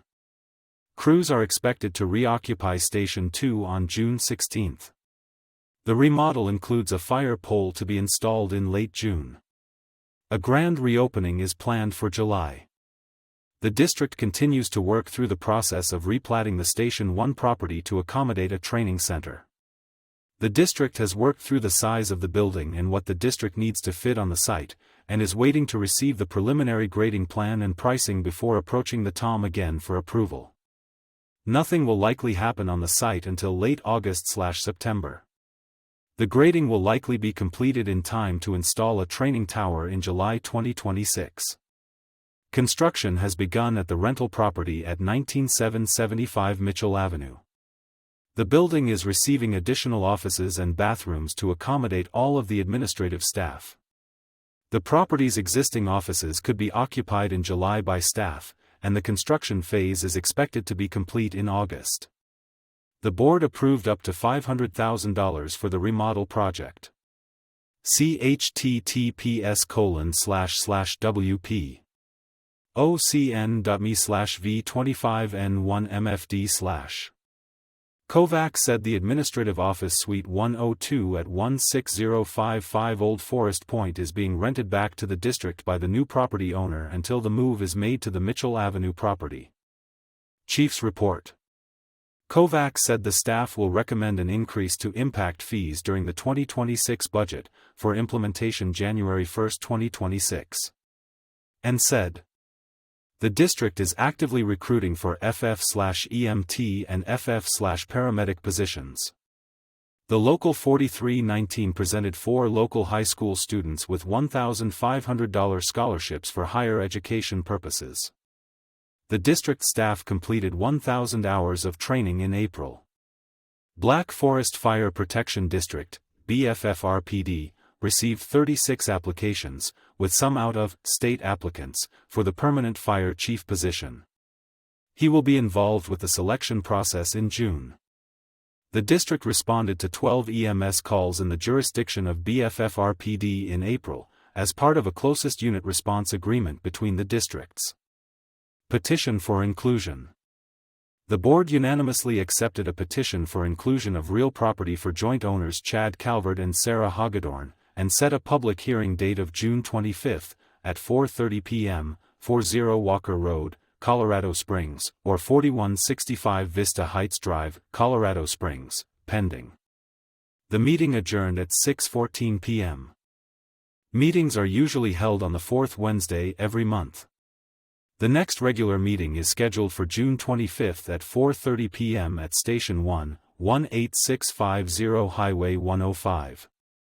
For Microsoft Teams virtual joining instructions, agendas, minutes, and updates, visit www.monumentfire.org or contact Director of Administration Jennifer Martin at 719-484-9011. Natalie Barsh can be reached at nataliebarsh@ocn.me. Woodmoor Water and Sanitation District, April 28, May 6 and 12, Board awards well drilling contract, elects officers. By James Howell. At a special board meeting on April 28, the Woodmoor Water and Sanitation District, WWSD, board approved a design for Well 12R and awarded a drilling contract to Hydro Resources. The board held a second special meeting on May 6 to swear in 2 board members and elect board officers. At its regular board meeting on May 12, the board considered a license agreement with Colorado Springs Utilities, CSU, to allow CSU to access one of its pump stations via land owned by WWSD. The board also heard operational reports. The meeting ended with an executive session. Board chooses enhanced design for well. Rachel Free, a project engineer with Bishop Brogdon Associates Incorporated, gave the board an overview of the project to drill a new well in the southwest corner of the South Woodmoor Preserve, adjacent to a cul-de-sac between 2 residential properties. Well 12R would replace Well 12, which was constructed in 1990 and which suffered a loss of structure in 2022. Well 12 exceeded its projected 30-year life by 2 years, Free said. It will be converted to a monitoring well. Free said Well 12R will be drilled at one of the best locations in the district, where the Arapahoe Aquifer is most productive, and is projected to provide about 200 gallons per minute, about 12% of the district's annual well production. The location will reduce costs because it will minimize the length of the transmission line needed to convey the well's water for treatment. Free said Well 12R should be in production by 2027 and was projected to cost about $1.9 million. Some equipment that was purchased for Well 12 in 2024 could be reused in Well 12R, she said. Free presented two designs for the board to consider: a traditional municipal well design using a 40-slot stainless steel screen with silica sand gravel pack, and an enhanced municipal design using a 50-slot screen with glass bead gravel pack. Screens are the portion of the well casing that allow groundwater to enter the well and are designed to prevent sand from damaging pumps and to minimize energy consumption. Glass beads increase well efficiency and yield, speed up well development, reduce mineral and biological fouling and mechanical plugging, and do not compact as the well ages. Glass beads are about 6% more expensive than silica sand and come from China or Germany, Free said, and their availability and cost could be affected by tariffs. The enhanced design would cost about $600,000 more than the traditional design, according to Free. She recommended the enhanced design, and the board voted to approve that choice. Hydro Resources, KP Ventures, and Lane Christensen submitted bids to drill Well 12R, Free said. Hydro Resources submitted the low bid at $1.17 million for the enhanced design. Lane Christensen's bid was $2.3 million and KP Ventures' bid was $1.26 million. Free recommended the board award the contract to Hydro Resources, which the board did with a unanimous vote. 2 board members sworn in, officers elected. At the May 6 meeting, Tom Rodham and Dana Franson took their oaths of office. Rodham is serving his second term. Franson is new to the board, replacing Director Dan Belli. Bill Clough and Brian Bush were sworn in before the May 6 meeting. Board Treasurer Roy Martinez nominated Bush for another term as president, arguing that the district was at a critical point in its history and needed a president who would provide continuity and could hit the ground running. The board voted unanimously to re-elect Bush as president. Martinez nominated Franson to replace him as treasurer due to Franson's background as an accountant, and the board elected Franson to that role. Clough was excused from the meeting but had previously indicated his willingness to continue as secretary.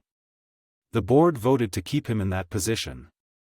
Clough was also elected to serve as the board liaison with the Joint Use Committee, which oversees the operations of the Tri-Lakes Wastewater Treatment Facility, which WWSD shares with the towns of Monument and Palmer Lake. Rodham and District Manager Jesse Schaefer were elected to continue as WWSD's representatives on the Chilkat Ditch Company Board. Board grants CSU access. Schaefer asked the board to consider executing a license agreement with CSU that would allow CSU to access its Williams Creek pump station through a portion of the Woodmoor Ranch, which is southeast of the town of Fountain. CSU sought access so its staff could make operational adjustments and perform maintenance at the pump station without a more lengthy drive to the station on Highway 94. The agreement does not permit use of WWSD land by construction equipment or by CSU subcontractors without written permission from WWSD, Schaefer said. The board voted unanimously to provide the access requested. Operational reports. In his first financial report, Franson commented on the strength of the district's balance sheet. He noted a $170,000 charge for insurance, which Office Manager Corey Lynch explained was paid up front and amortized through the year. The board approved Franson's report. Reporting on the Woodmoor Ranch, Schaefer said 2025 was the last year the district would be re-establishing native grasses as required by the conversion of the water rights at the ranch from agricultural to municipal uses. In 2026 and 2027 the district would switch to maintenance issues such as weed control and mowing. Schaefer said the district employees who have been working at the ranch might transition to new jobs maintaining water and sewer pipelines and providing backup for other employees. In his manager's report, Schaefer gave the board an update on the Loop, a water reuse project in which WWSD is one of 3 participating districts. Contracts to design and pilot test the loop's water treatment plant, and to engineer the project's pipelines and pump stations, have been awarded, he said. Merrick & Company is working on a request for proposal, RFP, to do a feasibility study of reservoir expansion. That RFP should be published by the end of May and a contract awarded in June, according to Schaefer. Schaefer also mentioned that the loop was discussing financing methods with several companies that specialize in public-private partnerships, which are collaborations in which the private partner finances, plans and executes projects needed by governmental entities such as water and sanitation districts. Operations Superintendent Dan LaFontaine told the board that the meter for well 22 had been replaced and 2 leaks had been identified, one on White Fawn Drive and one on Higbee Road, which would require traffic control plans to be drawn up before repairs could begin. LaFontaine also commended Woodmoor public safety officers for reporting an unpermitted contractor who was using water from a district hydrant without permission. Executive Session. The May 12 meeting ended with an executive session to determine negotiating positions and receive legal advice about potential agreements with Lewis Palmer School District 38. The next meeting is on June 9 at 1 p.m. Meetings are usually held on the second Monday of each month at 1 p.m. at the district office at 1845 Woodmoor Drive. Please see www.woodmoorwater.com or call 719-488-2525 to verify meeting times and locations. James Howell can be reached at jameshowell@ocn.me. Donala Water and Sanitation District, May 5, Director sworn in, District offices temporarily closed. By James Howell and Jackie Burr-Hans. The Donala Water and Sanitation District, DWSD, Board met in May at the Fairfield Inn to swear in directors and appoint officers of the board. The meeting was relocated due to the temporary closure of the district's offices. The board considered changes to the method used to calculate sanitation charges. The board heard operational reports and ended the meeting with an executive session. Judd returns to board, officers remain unchanged. Wayne Vanderschwer and Kenneth Judd took their oaths of office at the May meeting. Vanderschwer is able to serve another term on the board due to the recent removal of term limits for DWSD board members by the district's voters. Judd has previously served as a DWSD director and is returning after a 4-year absence from the board. The board voted to keep its slate of officers in place. Vanderschwer was elected to another term as president, and Bill George and Kevin Deerdorf will continue as vice president and secretary. Offices closed while drilling underway. Due to the Well 7D re-drilling project in the parking lot of the district offices on Holbein Drive, the district offices are temporarily closed for safety reasons. The parking lot is closed and there will be no public access to the district offices until the project is complete in about 5 to 6 weeks. The drop box for payments has moved to the secondary driveway west of the office building, accessible from Holbein Drive, and customers can call 719-488-3603 to contact district staff with questions or to make payments by phone. A second payment drop box is available at the King Soopers on Baptist Road. Check the DWSD website at www.donalawater.org for updates about the office closure and the location of board meetings. Sanitation rate calculation reconsidered. The board discussed changes to the method it uses to calculate sanitation charges to address 2 problem cases, where a water leak is present during the charge calculation period, resulting in too high a charge, and when snowbirds, customers who spend the winter months outside the district, have no water usage during the calculation period, resulting in too low a charge. Sanitation charges are calculated based on water usage during the winter months and assume that every gallon of water delivered during those months will result in a gallon of wastewater produced because customers will not be using any water for outdoor irrigation during the winter months. Accounts Payable Specialist Christina Hawker proposed that the district add a sanitation charge adjustment request form that customers could use to ask for a review when a water leak occurs during the months when the usage is calculated. If a water leak was proven, the district should calculate the charge using a different but comparable month, Hawker said. For snowbirds, Hawker suggested the use of a minimum rate that would be calculated annually by averaging the water usage of the first quartile of all customers. Hawker estimated about 400, or about 15%, of the district's customers would be affected by the changes.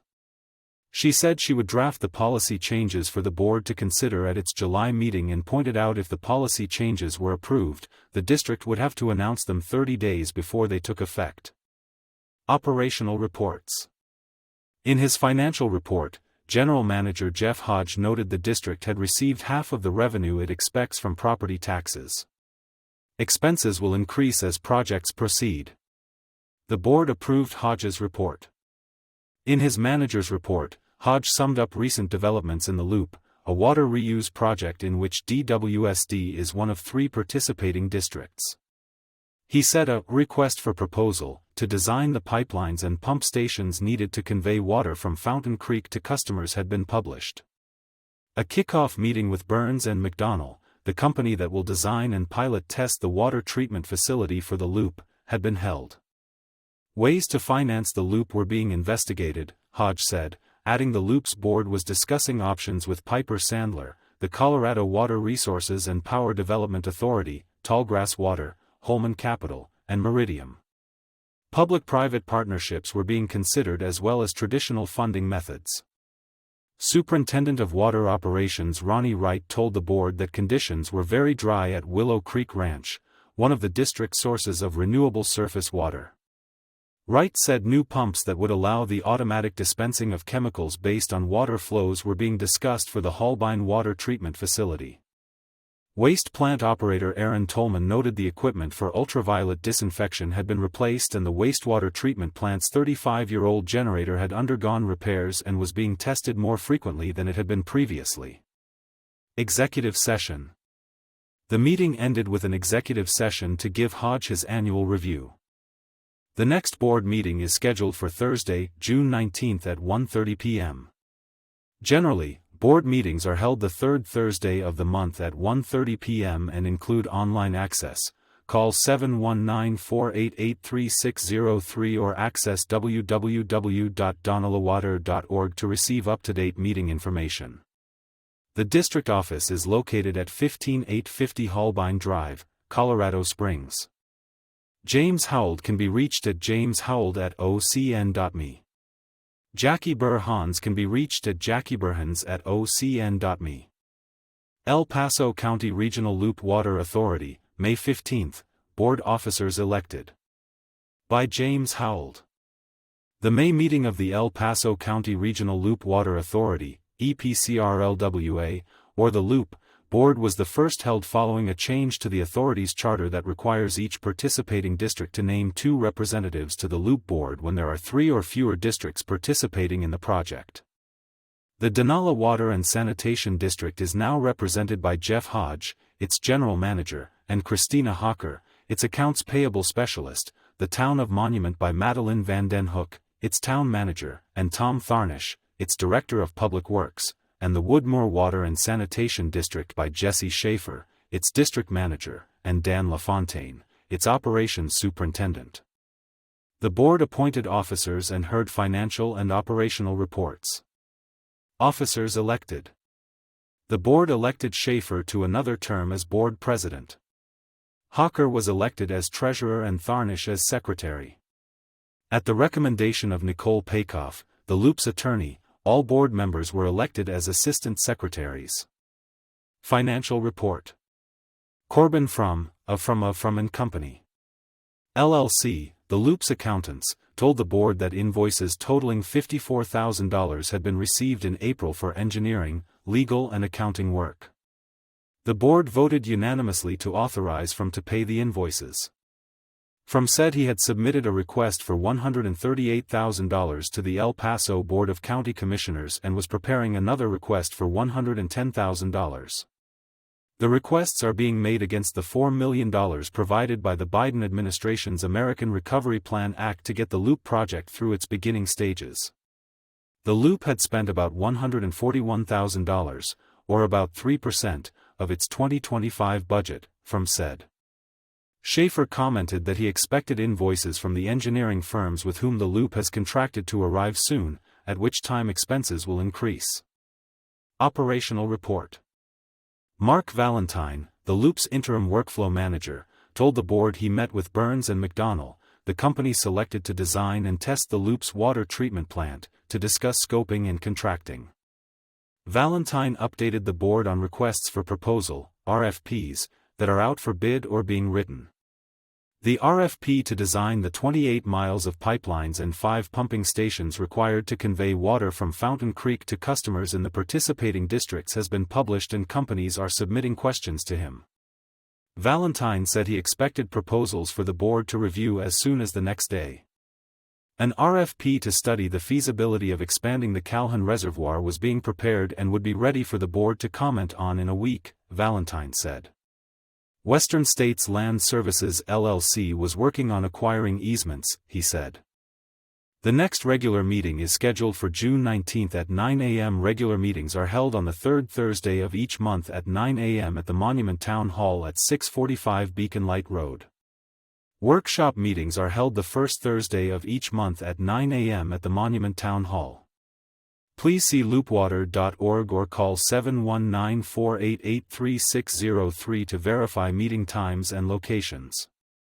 James Howell can be reached at jameshowell@ocn.me. Monument Sanitation District, May 21, manhole overflow threatens Monument Lake. By Jackie Burr Hans and James Howell. In his manager's report at the Monument Sanitation District, MSD, meeting in May, District Manager Mark Parker spoke about a wastewater release that required an emergency response from the district and led to a discussion about ownership of the manhole in question. The board heard comments from its auditor on the 2024 draft audit, welcomed Shannon Clark to the board, and elected officers. Raspberry Point Townhomes manhole fails. Parker told the board that while he was traveling in Arizona in April he was contacted by Cheyran Alsop, MSD's accounts administrator, concerning a manhole that was releasing wastewater. He determined that the manhole was privately owned by the Raspberry Point Townhomes, which are on Raspberry Lane just north of Monument Lake. Parker decided to involve the district in addressing the issue due to the possibility that the wastewater could reach the lake.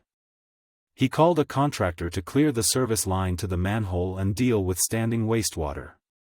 He reported the wastewater release to the state and determined that MSD does not have the manhole listed on its maps.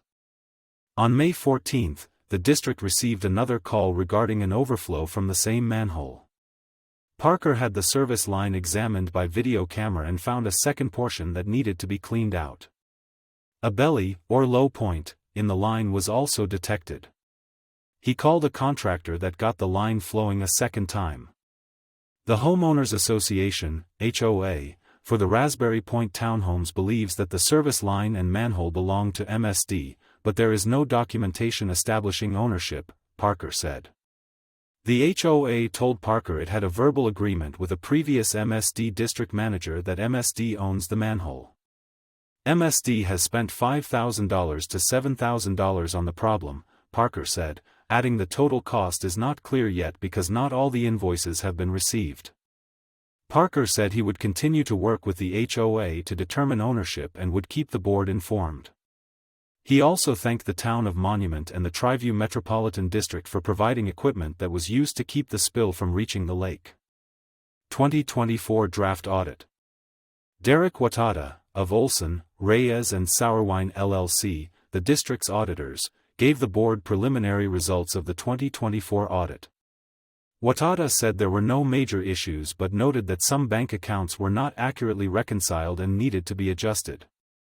He said the small size of the district staff made it challenging to segregate duties, but he felt the district was properly mitigating this by having the entire board review the district's finances.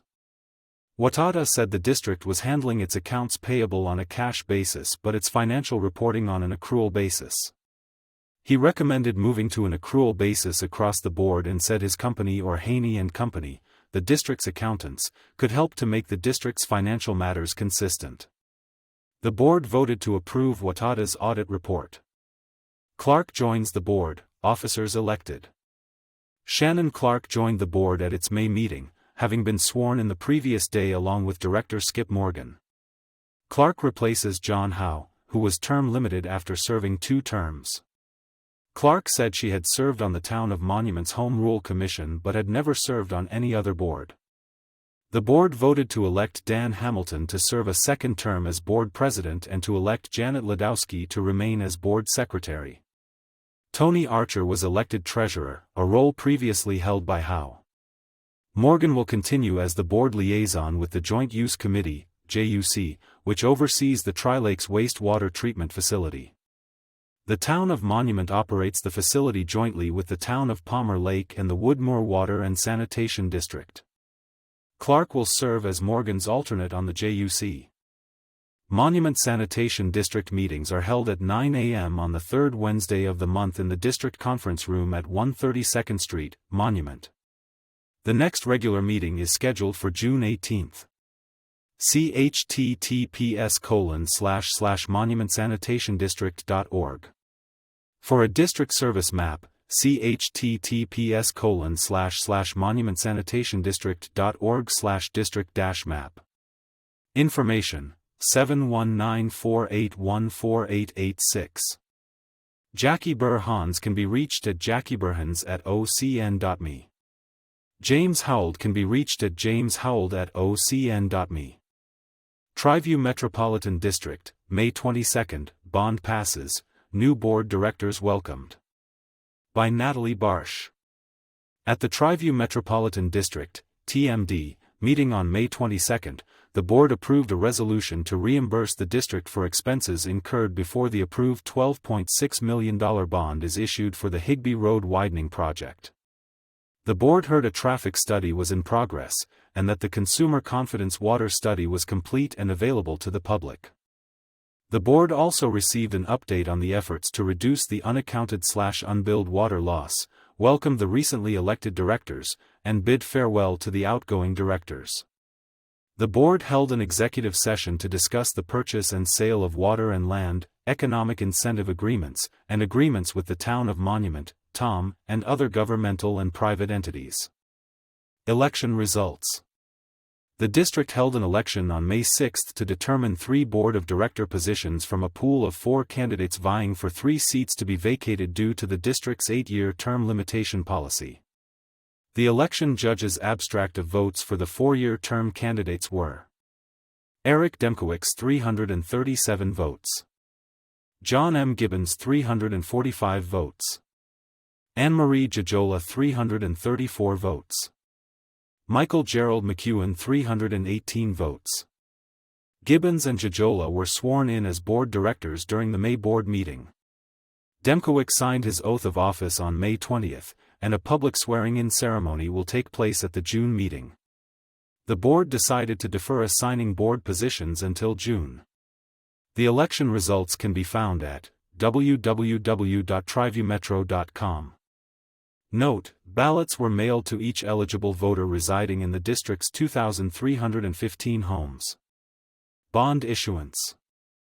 The May 6 ballot included a $12.6 million bond question to widen Higbee Road from Jackson Creek Parkway through to Harness Road. Ballot question A passed with 60.42% yes and 39.58% no, or 344 votes for and 230 votes against. District Manager James McGrady said, "The district is working with a bond underwriter to develop an official statement and expects to market the bonds in early to mid-July, sell the bonds late July, and potentially close the bonds for Higbee Road late July." The bond market is unstable, and it did not help that Moody's downgraded the U.S. government credit rating. The markets are in a bit of turmoil during the tariff impacts and the big, beautiful bill impact. The district will be watching the market and may delay the 30-year bond to late August before issuing the bonds, in an effort to lock in an interest rate lower than 4.96%. Everything may calm down, and maybe the Federal Reserve will lower the interest rate again. The district had bids on the project of about $6 million 3 years ago, and now the cost has doubled. McGrady said a common practice is to have a resolution to allow the district to reimburse itself should costs be incurred for the Higbee Road widening project before the issuance of the $12.6 million bond. He requested the new board review and consider approval of Resolution 2025-2006, a resolution of the TMD Board of Directors, declaring its official intent to reimburse itself with the proceeds of tax-exempt bonds for certain capital expenditures undertaken or to be undertaken by the district in relation to costs and purchases for the Higbee Road project. The board unanimously approved the resolution. Traffic study underway. McGrady said Kimleyhorn is conducting a traffic study in the area of Lyons Tail Road and Jackson Creek Parkway to determine traffic control methods to improve safety and traffic flow. The study is expected to cost about $23,000, lower than anticipated due to a recent traffic study completed by Kimleyhorn for the developer of the proposed commercial area south of Blevins Buckle Trail that included traffic from Lewis Palmer High School during the school year, said McGrady. See https://wp ocn.me.v25n5tmd/. Assistant Manager's Report. Assistant Manager Steve Sheffield said he had attended CPR and first aid training with the entire field staff, and he thanked Public Works and Parks and Open Space Superintendent Matt Reno for setting up the one-day certification. The district felt this was a good certification for the district crews who interact with the public. And he said, the district has 31 old commercial meters remaining to be replaced with Badger meters. It is hoped that the new meter replacements will shrink the amount of unbilled water. He and District Water and Sewer Line Inspector Kevin Fackrell is working on the engineering standards to ensure compliance with the latest construction practices. The Respect team is updating the district's water and sewer master plan. The plan looks at projections for both water and sewer and advises staff on how to plan accordingly for growth. The completed revised plans are expected by the end of 2025. 2025 water quality reports available. Water Treatment Superintendent Gary Potter said the district statement and 2025 Consumer Confidence Report, using 2024 data, are available at www.triviewmetro.com and this year include the Colorado Springs Utilities, CSU, Water Quality Report. The majority of the district's water is being conveyed, treated, and delivered by CSU, and the annual water quality reports are required by the state, said Potter. Unaccounted/unbilled water.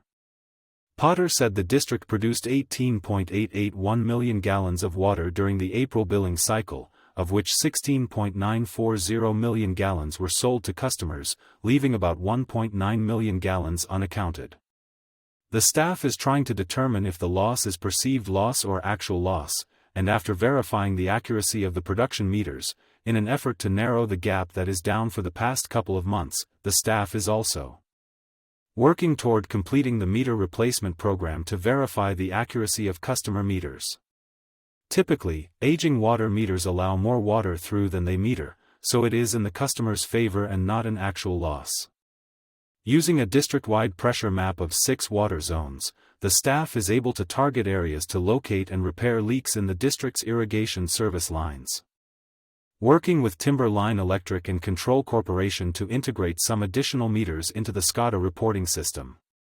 Also, the May water loss report will break down the water loss by pressure zone to help narrow the gap.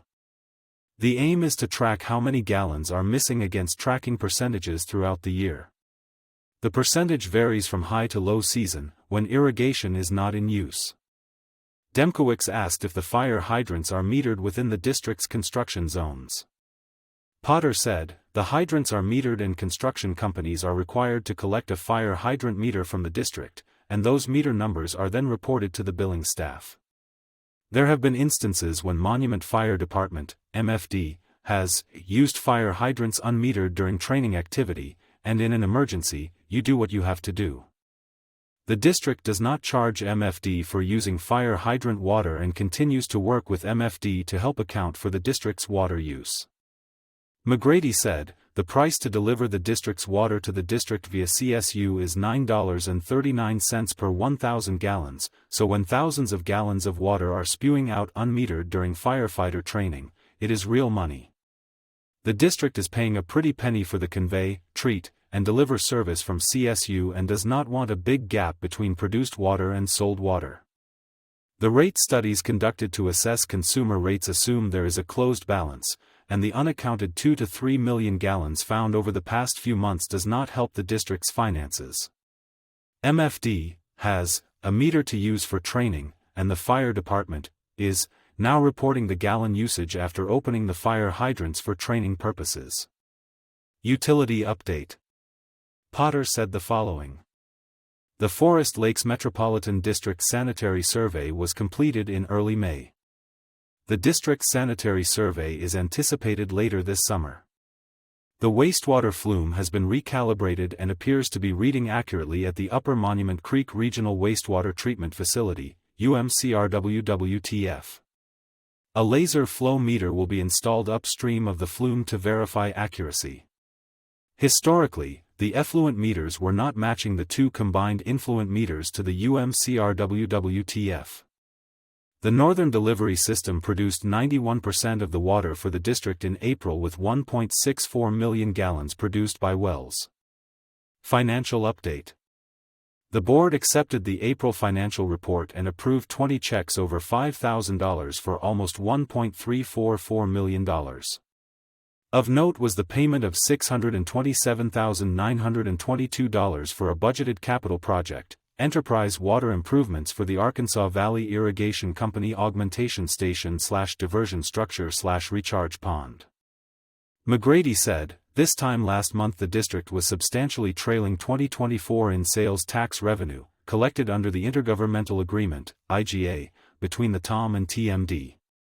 The district receives 1.5% of the 3% sales tax revenue collected by the TOM from businesses within TMD, and a portion of Monument Police Department sales tax. The district has about $11 million in the bank, with only a little revenue received since October 2024. Funds will increase dramatically as the water sales grow during the summer months. The district initially had to charge 35 mills for the debt service, but with increased growth the district has lowered the mills to 14. The district is making serious progress and has less than 20 years to go before the debt service is paid down. The board unanimously approved the checks and accepted the financial report. Executive session. The board moved into an executive session at 8:51 p.m. to discuss the purchase, acquisition, lease, transfer, or sale of real, personal or other property interests needed by the district, pursuant to Colorado Revised Statutes, CRS, Section 24-6-402A, and to receive legal advice pursuant to CRS Section 24-6-402-4B, as it relates to water matters and agreements with the Town of Monument, TOM, and other governmental and private entities.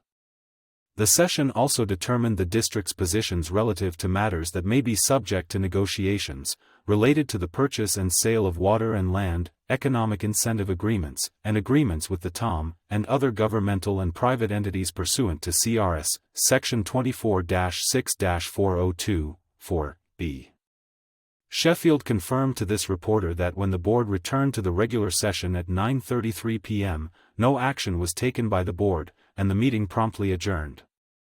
Meetings are usually held on the third Thursday of the month at the district office located at 16055 Old Forest Point, Suite 302. The next regular meeting is scheduled for June 19 at 5:30 p.m. A board workshop is scheduled June 20 from 9 to noon, to update the board directors on special district association matters. For meeting agendas, minutes, and updates, visit https://triviewmetro.com. Natalie Barsh can be reached at nataliebarsh@ocn.me. Woodmoor Improvement Association, May 28, Board announces fire education. By Jackie Burr Hans. The Woodmoor Improvement Association, WA, Board met on May 28 to discuss fire education and mitigation efforts and upcoming changes to rules and regulations, and to revisit prairie dog infestation. Fire education. Director of Forestry Jason Han announced the first education seminar, hosted by the Monument Fire Department, on June 14 from 10 a.m. to noon at the barn. Division Chief Jonathan Bradley will cover wildfire hazard management, vegetation and forest health, area features, and ingress/egress. RSVP by June 6 to Justin at woodmoor.org, Denise at woodmoor.org, or 719-488-2693. Han also reported on free chipping days at Lewis Palmer High School on June 21 to 22 and July 26 to 27. The site will be open from 8 a.m. to 4 p.m. Saturday and 8 a.m. to 2 p.m. Sunday. Residents may drop off wood, branches up to 8 inches in diameter, pine needles, pine cones, and junipers. The contractor will not accept trash, weeds, yucca, nails, wire, rocks, grass clippings, or bagged leaves. For details, contact Forestry Administrator Justin Gates. Prairie dogs return. President Brian Bush said the board received a request to repeat prairie dog mitigation in the South Woodmoor Preserve. Last September, after research and discussion, the board chose carbon monoxide over aluminum phosphide due to environmental concerns. Though not a permanent solution, he said they didn't expect the issue to return so soon. Vice President Peter Billy noted that Architectural Control Administrator Bob Pearsall received a quote similar to last year's, as the treatment covers the same number of holes, though the activity status is unclear. Pearsall will secure a second quote before the board reviews it in June. Bush urged the board to reconsider aluminum phosphide, a lower-cost option. Billy confirmed its USDA approval but noted the requirement for warning signs. Bush voiced concerns about mitigating amid ongoing construction. Director of Common Areas Steve Cutler warned that waiting until September would reset conditions and suggested leveling mounds post-mitigation. Updates to rules and regulations. Director of Public Safety Brad Gleason requested that WIA's next rules update include electric vehicle regulations for common areas. Han noted rising unicycle use, while Cutler opposed minibikes but supported pedal assist e-bikes. Highlights. Treasurer Bush, speaking for Treasurer Pete Giusti, reported strong finances and lower expenses. Covenants, Director Jennifer Davis reported 21 cases, 3 unfounded complaints, and 16 ongoing or resolved issues. No hearings occurred in May or are scheduled for June. Bush asked the Covenants administrator to verify a tall weeds complaint and send a mowing request letter. He also urged residents to document loose dogs in the preserve and notify Woodmoor Public Safety at 719-499-9771. Public Safety, Gleason warned of increased mail theft during graduation season. He recommended USPS Informed Delivery, USPS.com, and lockable mailboxes. He said new WPS vehicles have arrived and will be outfitted by the end of the month. The board approved an extended warranty for the newest car. HOA, Administrator Denise Caliero requested approval to replace windows and an external door, citing insulation issues. The board approved the low bid of $38,100 from a contractor who previously worked on the barn. Bush noted the money would come from reserves. Architectural Control, Director Ed Miller reported 52 project submissions in April, 35 of which were approved administratively and 16 by the Architectural Control Committee, a 29% drop from last year while maintaining a 96.7% approval rate. Bush noted positive community feedback. Forestry, Han said Gates is handling numerous fire mitigation grant inquiries. WIA completed 10 forestry and firewise visits in April. Common Areas, Cutler reported that a Boy Scout had installed 3 benches along the preserve trail for his Eagle Scout project. The WIA Board of Directors usually meets at 7 p.m. on the 4th Wednesday of each month in the barn at 1691 Woodmoor Drive, Monument. The next meeting will be on June 25. Jackie Burr-Hans can be reached at jackieburhans@ocn.me. Letters to our community, thank you to the outgoing board members.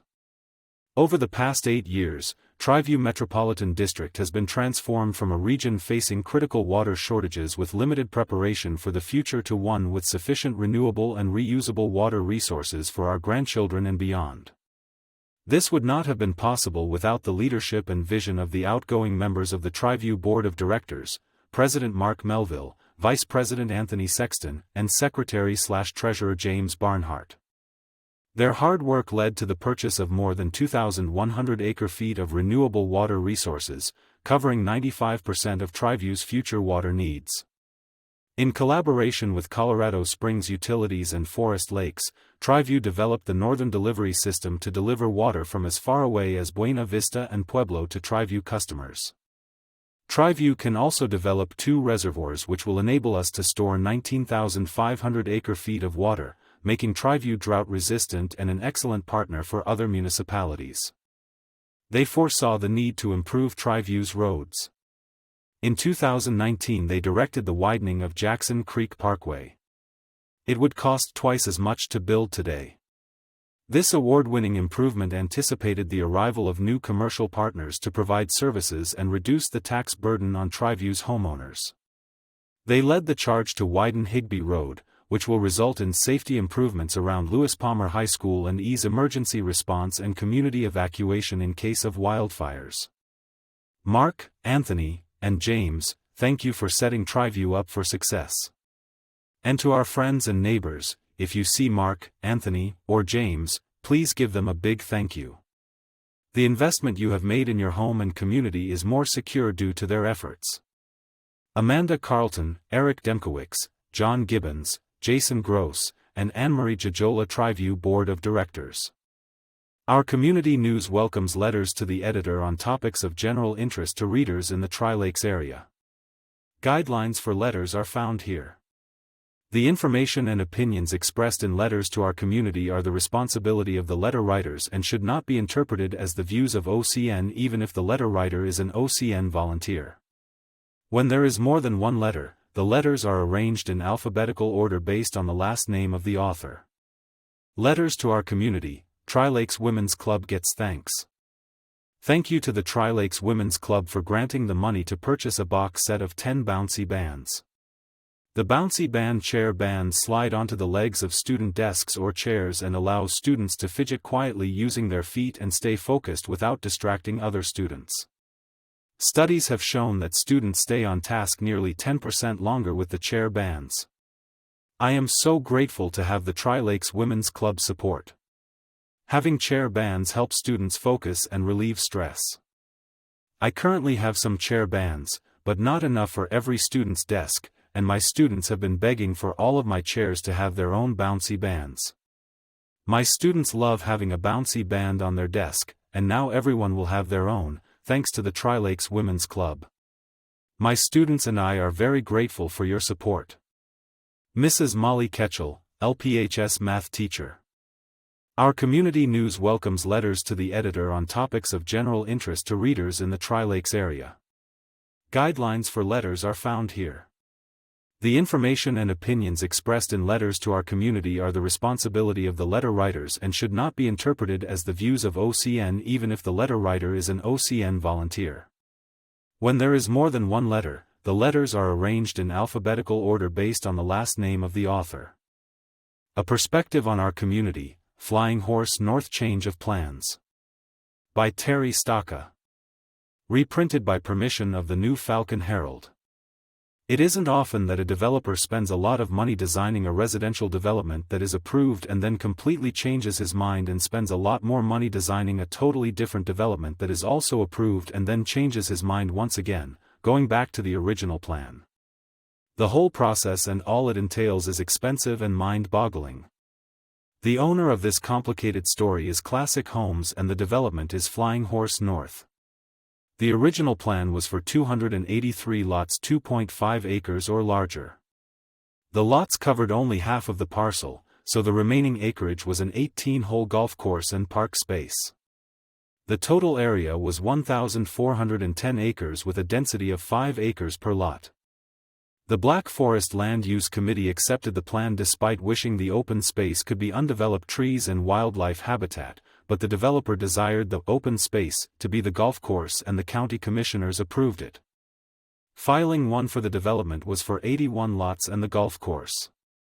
Those lots are almost completely built out with large, beautiful homes. Filing 2 was for just 1 lot under a special circumstance. For many months no further filings were submitted.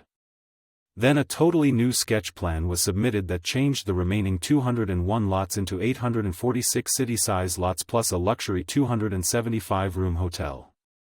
The Land Use Committee was shocked at this change. The new plan would build a small town in the middle of Black Forest. The negative consequences would be a 5-fold increase in traffic through Filing 1 with the attendant congestion, light pollution, drainage problems, and a few other issues. The new plan would require a central water and wastewater system encompassing several deep wells, piping, water treatment, and massive expenditures for the infrastructure. As expected, the county commissioners approved the new sketch plan with the startling statement that they believed the new plan generally conformed to the old plan. The new plan required many additional months of planning, dealing with water and wastewater issues and fleshing out the details. They then submitted Filing 3 under the old, approved plan since the new plan had not yet been fully approved. Now we are working under two plans at the same time. Filing 3 had lots of 2.5 acres surrounding the golf course. Several months later, Filing 4 was submitted with lots 2.5 acres or larger. Soon after that, Filing 5 was submitted with lots 2.5 acres or larger. This was all in the area where the second plan had envisioned about 400 city-size lots. In March 2025, Classic submitted Filings 6 and 7 for the remainder of the property composed of all 2.5-acre lots or larger, so that completes the story of the return to the original plan. The area where the hotel had been envisioned was labeled Golf Course. Classic Homes has gone back to the original plan of lots 2.5 acres or larger. We are breathing a collective sigh of relief to not have the town of Flying Horse North in the middle of Black Forest with associated streetlights, traffic, green lawns, and congestion. We will be able to be proud of Flying Horse North and its beautiful homes on large lots. We say thank you to Classic Homes for going back to the original plan. Who knew that this development would jump through so many hoops and spend so much money on two different plans, only to return to the original plan? Terry Stocka may be reached at contact@friendsoftblackforest.org. Note, OCN uses a perspective on our community to run opinion pieces that are too long to run as letters to our community, which are limited to 300 words. Between the covers at Covered Treasures Bookstore, let's get cooking. By the staff at Covered Treasures. The secret of success in life is to eat what you like and let the food fight it out inside. Mark Twain. Start the summer off with some fun cookbooks. Whether you are cooking for one person or for the whole family, here are some you will want to explore. The Complete Cookbook for Teen Chefs, 70+ teen-tested and teen-approved recipes to cook, eat, and share. By America's Test Kitchen, America's Test Kitchen Kids, $22. For the first time ever, America's Test Kitchen Kids is bringing its rigorous testing, kitchen know-how, and hands-on learning to teenagers in the kitchen.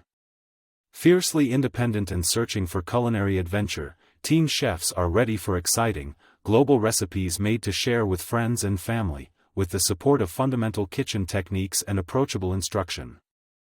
This book is filled with over 70 recipes that have been tested and approved by thousands of teens from across the country. Easy weeknight dinners, 100 fast, flavor-packed meals for busy people who still want something good to eat. By Emily Weinstein, 10-speed press, $35. For busy people who want something good to eat, culinary powerhouse New York Times Cooking makes meal planning easy, with thousands of recipes to explore in the app. In Easy Weeknight Dinners, Editor-in-Chief Emily Weinstein has curated some of the greatest hits, 100 favorite dishes that you can make in as little as 10 minutes. Whether you're seeking a standout meal for one, crowd pleasers for picky kids, or something special for company, Easy Weeknight Dinners offers versatile, flavor-packed meals for busy lives. Super Italian, more than 110 indulgent recipes using Italy's healthiest foods. By Giada De Laurentiis, Rodale Books, $35. From the day Giada De Laurentiis started cooking professionally, her fundamental formula for making meals memorable has not changed: good cooking equals technique plus ingredients plus ambience. This same formula is the key to good health when you choose ingredients that promote wellness, cook them simply, and eat them joyfully. In her skillful hands, a pantry of Italian superfoods is the starting point to better health and longevity. By using carbs and fats mindfully and amplifying vegetables, lean proteins, and flavor-boosting superfoods at every meal, De Laurentiis shows how easy it is to eat like an Italian. With 100 stunning photographs of finished meals and their superfood components, De Laurentiis teaches us that when you start with truly excellent, minimally processed ingredients, simply prepared, you can have your pasta and eat it too. Pretty delicious, simple, modern Mediterranean, served with style. By Alia El Kafas, Clarkson Potter Publishers, $33. This debut cookbook from social media sensations The Food Dolls, with more than 110 simply sophisticated, fresh, and vibrant dishes with a Mediterranean twist. Originally from Egypt and now living in the Midwest, sisters Alia and Radwa El Kafas created their Food Dolls platform to answer the question of how to put an exciting and healthful meal on the table without spending hours in the kitchen. Fresh, streamlined, healthful, and proven family-friendly, Pretty Delicious will inspire you with dozens of ingenious ways to level up dinner. Half-Baked Harvest Quick and Cozy. By Tygan Gerard, Clarkson Potter Publishers, $33. In her fourth cookbook, Gerard returns with a collection of more than 120 recipes that reflect the way she cooks now: simple ingredients, easy to get on the table, short on time yet big on flavor. This collection leans into the comfort food she's known for, but with an eye toward getting it ready in a hurry. With many recipes doable in one pot or pan, most in under 45 minutes, and a more is more focus on flavor, but not ingredients, you'll be feasting fast. Cooking for One, Scaled Recipes, No-Waste Solutions, and Time-Saving Tips. By Kate Morton, Mariner Books, $20. Cooking for One helps you make cooking for yourself special without becoming a chore with unfussy yet utterly appealing meals that rely on ingredients you already have on hand. Taking care to prepare a meal for yourself is a different experience than cooking for others.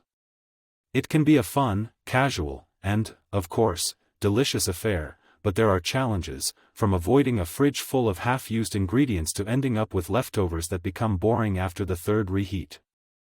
Until next month, happy reading.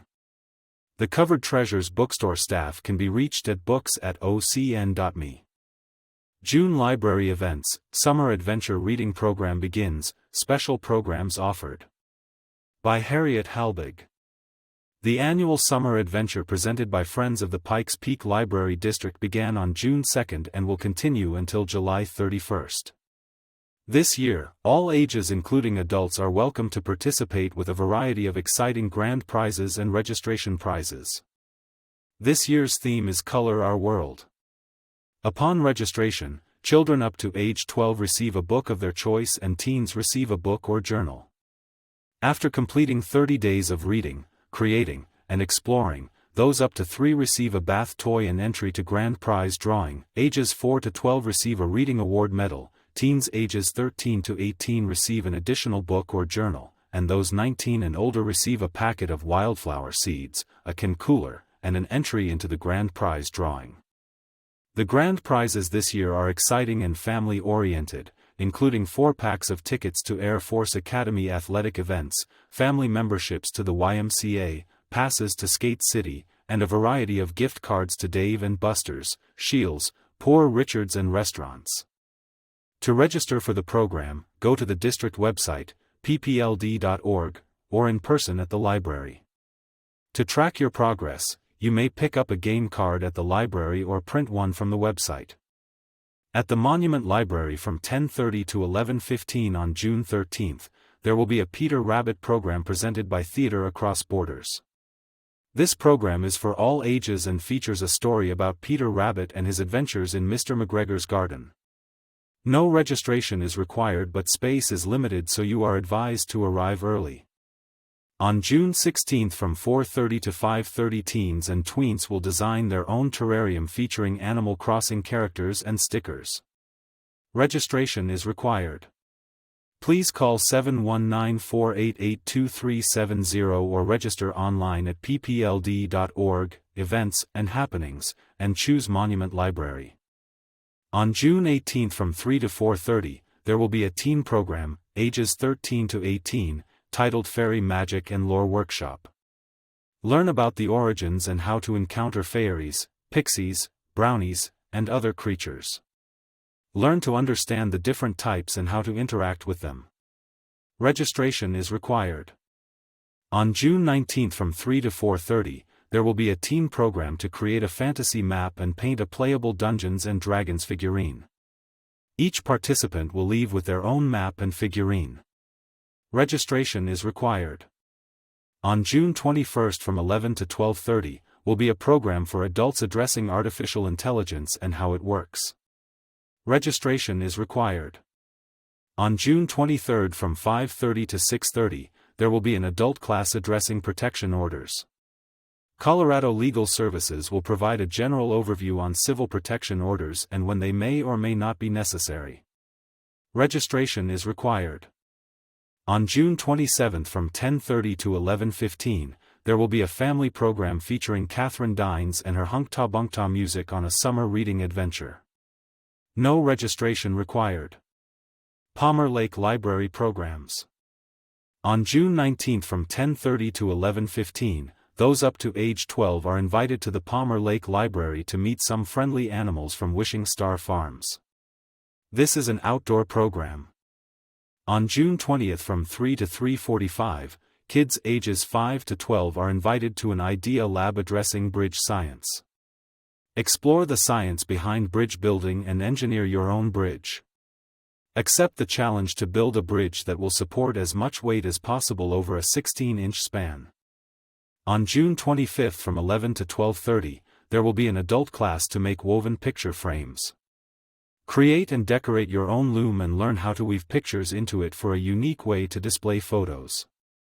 Please bring a few photos for the project. We will make copies to use in the project, and weave these memories into a masterpiece. Registration is required. Please note that all Pikes Peak Library facilities will be closed on July 4 in observance of Independence Day. Harriet Halbig may be reached at harriethalby@ocn.me. Palmer Lake Historical Society, May 15, author recounts life of Nikola Tesla. By Marlene Brown.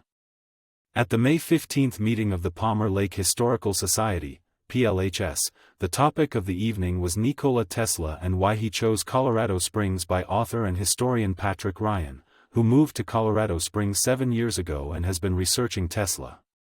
He is writing a book series and a play, Mark Twain and the War of Wizards, written about Tesla's rivalry with Thomas Edison, narrated by Mark Twain, who happened to be one of Tesla's good friends. Ryan said that Tesla's, 1856 to 1943, family left Serbia under the Ottoman Empire for Croatia, which was part of the Austrian Empire. Born at midnight on July 10, 1856 during a lightning and thunderstorm, the midwife declared, "He'll be a child of the storm," and his mother responded, "No, of light." While growing up, Tesla had several flashes of inspiration which led to many discoveries and inventions. He began to work on the alternating current theory while studying engineering and physics at the university, and he worked at several electrical plants and powerhouses before becoming employed at the Edison Works in Ivry, a suburb of Paris. After unsuccessfully raising money to work on his AC motor, he secured passage to New York. 2 days after landing he was working for Thomas Edison at Edison Works. The next several years was spent working and troubleshooting for several companies, including Westinghouse, and developing his own inventions such as wireless transmission.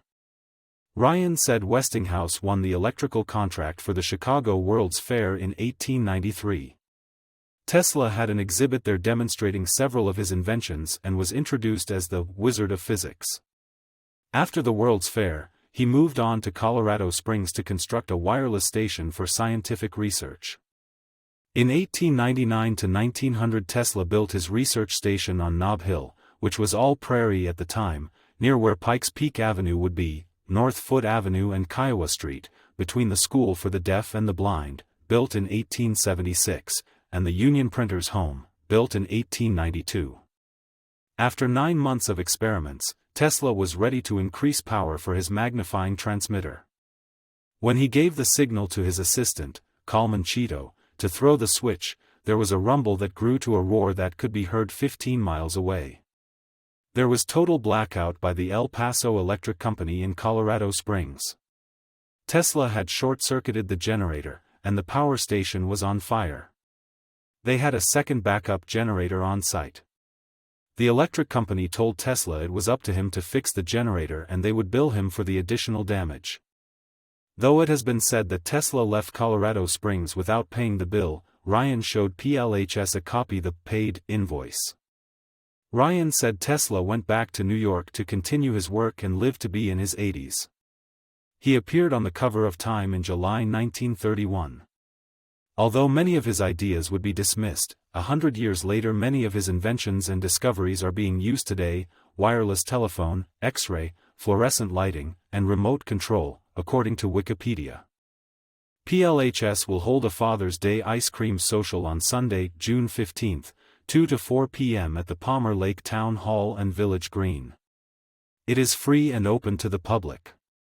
Bring family and friends, lawn chairs, and blankets and enjoy music, ice cream, and pie. Tables will be set up inside the town hall.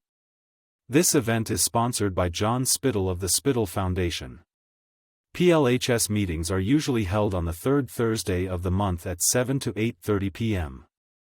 Doors open at 6:30 p.m., at the Town Hall, 28 Valley Crescent Street, free and open to the public. For more info regarding memberships and future programs, go to www.palmerdividehistory.org/events. Marlene Brown can be contacted at marlenebrown@ocn.me. High-altitude nature and gardening, hang, enjoying nature in summer, high-altitude landscaping, and weed control. By Janet Sellers. We often forget that we are nature. Nature is not something separate from us. So when we say that we have lost our connection to nature, we've lost our connection to ourselves. Andy Goldsworthy.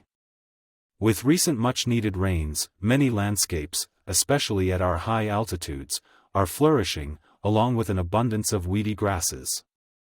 Controlling these grasses is crucial for fire safety and reducing pests like ticks and fleas.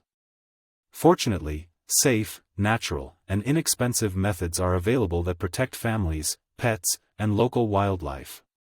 Mowing and weed control are essential steps. One effective approach is biodynamic gardening, which is gaining popularity for its simplicity and productivity. Rooted in traditional practices, biodynamic farming views the garden as a self-sustaining organism, integrating soil, plants, animals, and humans. European vineyards using biodynamics, just 1% of farmland, win 60% of wine prizes, showing the method's impact. Biodynamic methods avoid synthetic chemicals, relying instead on composting, mulching, and natural preparations made from herbs and minerals.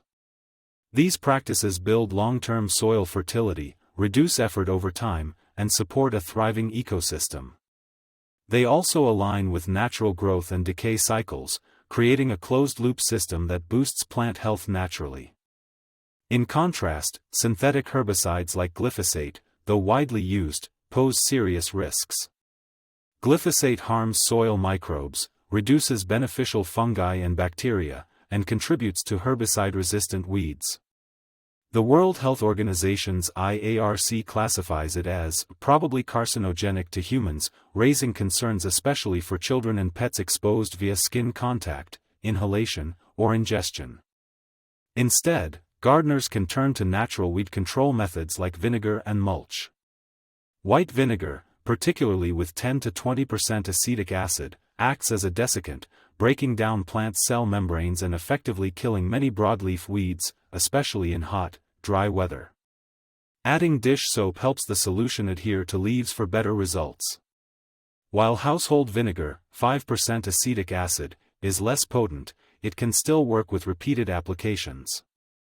However, like chemical herbicides, vinegar is non-selective and must be applied carefully to avoid damaging desirable plants. Washington State University's Linda Chalker-Scott confirms vinegar's effectiveness as a natural herbicide, supporting its use as an eco-friendly alternative. These methods help reduce environmental impact and safeguard health. Mulch, however, remains one of the most effective and long-lasting weed control methods. It blocks sunlight, conserves moisture, and suppresses weed germination. Another lesser-known method is steam weeding, which uses intense heat to kill weed cells. This is especially effective in larger areas like parks, playgrounds, and organic farms, and even small-scale steamers like carpet cleaners can be useful for home gardeners. For a relaxing, low-effort summer garden, integrated natural methods, such as mowing, mulching, vinegar application, and biodynamic principles, offer a safe, sustainable way to control weeds and reconnect with nature. Janet Sellers is an avid lazy gardener who follows nature's lead. Contact her at janetsellers@ocn.me. Art Matters, on being a sketchy person in the art and cultural sector. By Janet Sellers. Art in schools shouldn't be sidelined, it should be right there, right up in the front, because I think art teaches you to deal with the world around you. It is the oxygen that makes all the other subjects breathe. Alan Parker, filmmaker. Much of art learning includes sketching, the ability to draw out ideas visually. Sketching is integral to design, painting, sculpture, architecture, almost all creative visual efforts, and even includes movies and town planning.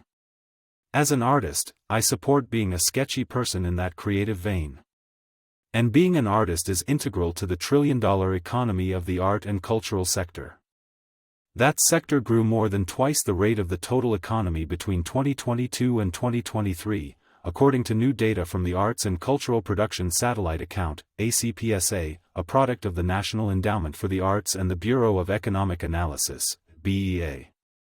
Studying and seeing art helps us generate new ideas and connect disparate concepts, unlocking ideas and innovations that can be brought to fruition in the material world.